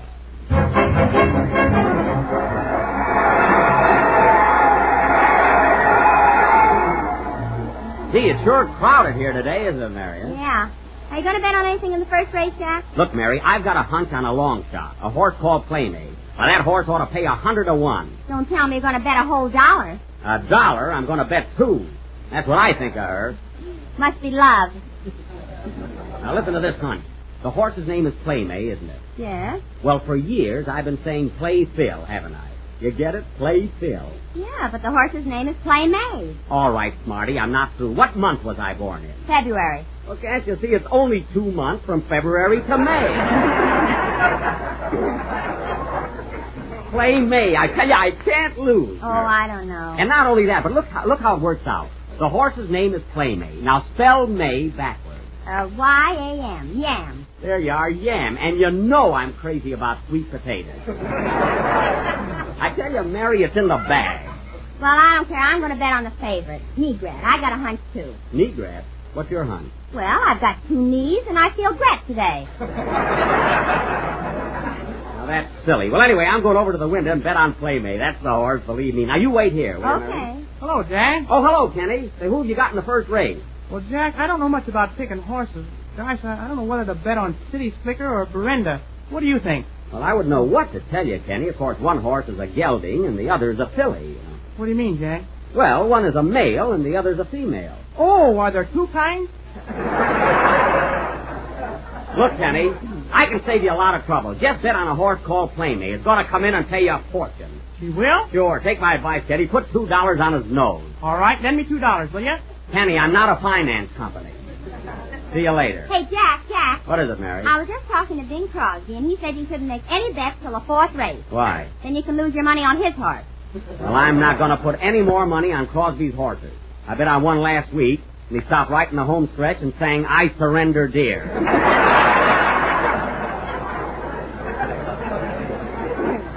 I didn't mind that so much, but the jockey was playing a bazooka. Now, listen, Mary, I'm going over this window and bet on my original hunch, Playmate. Okay, see you later. Yes, sir. Plenty of money and you and doggone, this horse can't lose. Hey, buddy, come here a minute, will you?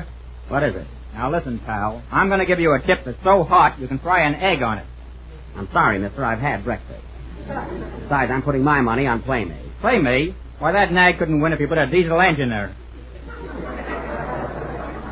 Oh, yeah? Take my tip, buddy. Play the favorite, Negret. The favorite? Negret, huh? Do you think he'll come in first? Why, he'll be dancing in the Trocadero before the rest of them hit the home stretch. Gee, say, maybe that is the horse for me. Are you sure? Are you sure Negret will win? Cross my heart, an honest engine. Well, that's good enough for me. I'm going right over and bet on Negret. Gee, I'm glad I met you. Wait a minute, buddy. Got a cigar? Only the one I'm smoking. Well, that'll do. So long. Didn't have to jerk it out of my face there. Here's the window. Hey, mister, give me a $2 ticket on the... Hey, get in line, you. Sure, that's what I say, too. Oh, I'm sorry, lady. Gee, everybody pushing and shoving and... Hey, mister. What is it? Will you please hold still? I've been trying to pick your pocket for 10 minutes. Now get away from here. I'm ticklish. Well, come on. What'll it be? I want a $2 ticket on Negret. Win, place, or show? To win. No, wait a minute. Make it to play. That's it. No, look. Better make that show. That's it, the show. Yes, that's better. Okay, Reckless.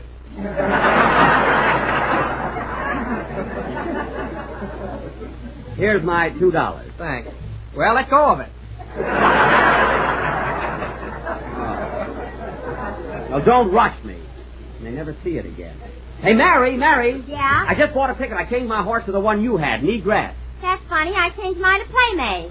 You did? Well, why didn't you tell me? Gosh, I don't know who's going to win. Well, the race starts in a couple of minutes. Let's go over and grab a hot dog. I'm starved. Okay, but I won't enjoy it. Hey, buddy, come here a minute. What do you want? I got a hot tip for you in the first race. A horse called Barcarolle. Barcarolle? You just told me Negret was going to win. Oh, well, you're the guy? Pardon me. I'm sorry I came out here at all. Oh, come on, Jack. Let's grab a hot dog. Hey, it's too late now, Mary. The horses are lining up. Well, I'm hungry. Here's a stand right here. All right, hurry up, mister. Give us 2 hot dogs and plenty of mustard. Okay, here you are. Here's a quarter. Keep the change. Come on, Mary. Let's get up close to the rail. Huh? Wait for me. Gee, I'm nervous. I wonder if I did right in switching from Playmate to Negret. You'll find out.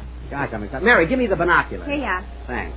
Mary, that's the hot dog. Now my face is full of mustard. Darn it. Go on, that's the healthiest you've looked all year. That's so. Give me your field glasses. Look, Mary, Neat Red is number 7. Gee, that's a swell position. When they break, he'll be on the outside. There they go. Gee, there they go, Mary. Come on, Playmate. Hey, Blake. Sunshine takes the lead. Miranda second by 2 lengths. City Slicker third by 1.5 lengths. Come on, Neat Red. Come on, Playmate. They're coming into the half. Sunrise is leading by 2 lengths. Miranda second and Barker Roll third, but moving up fast. And here comes Rosalie from the picture of the same name. Rosalie? Come on, Playmate. Hey, where's Neat Red? At the 3/4, it's Miranda in the lead. Neat Red second. Come on, Neat Red. Barker Roll third, July 4th, and Louis the 16th. Louis the 16th, that's a mistake. Well, I'm only human. It's a fine race. Look, they're coming into the set. You said it, sister. Miranda first by a length, Playmate second, and coming up fast. Playmate! Oh, my $2. Why didn't I bet on her? Playmate, come on. Gee, I'm afraid to look. And here's the winner. It's Playmate, first by a nose.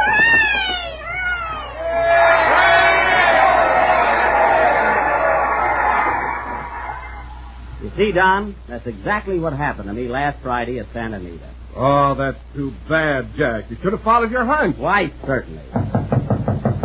Come in. Say, buddy, I got a hot tip for you in the second race. You can't lose. Oh, This is go terrific. away. Will you play?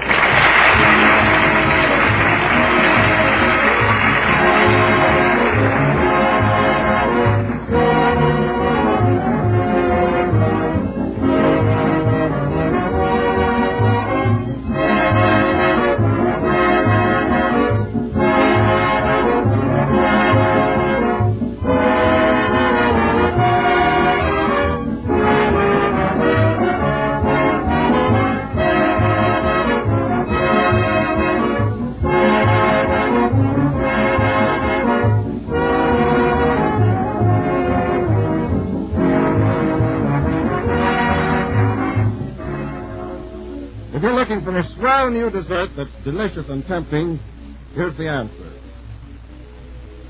It's called Apricot Bavarian Cream, and it's one of the grandest desserts you've ever enjoyed, made with luscious strawberry jello, whipped cream, and apricot. And here's what you do. Dissolve 1 package of strawberry jello and chill until slightly thickened. Then fold in 3/4 of a cup of whipped cream, a cup and a half of cooked apricot mashed, and a half a cup of sugar. Mold until firm, and you have the swellest dessert you've seen in a long time.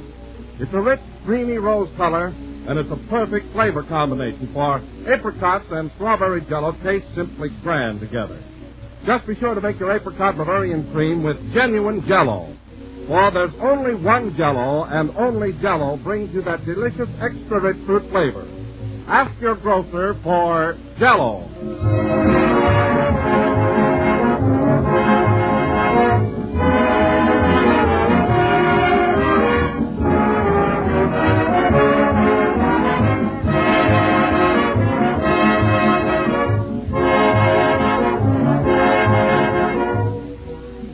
Last number of the 19th program in the new Jello series, and we'll be with you again next Sunday night at the same time.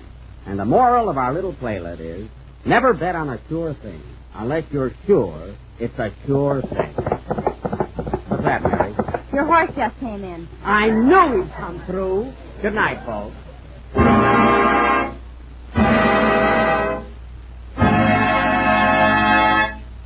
J-E-L-L.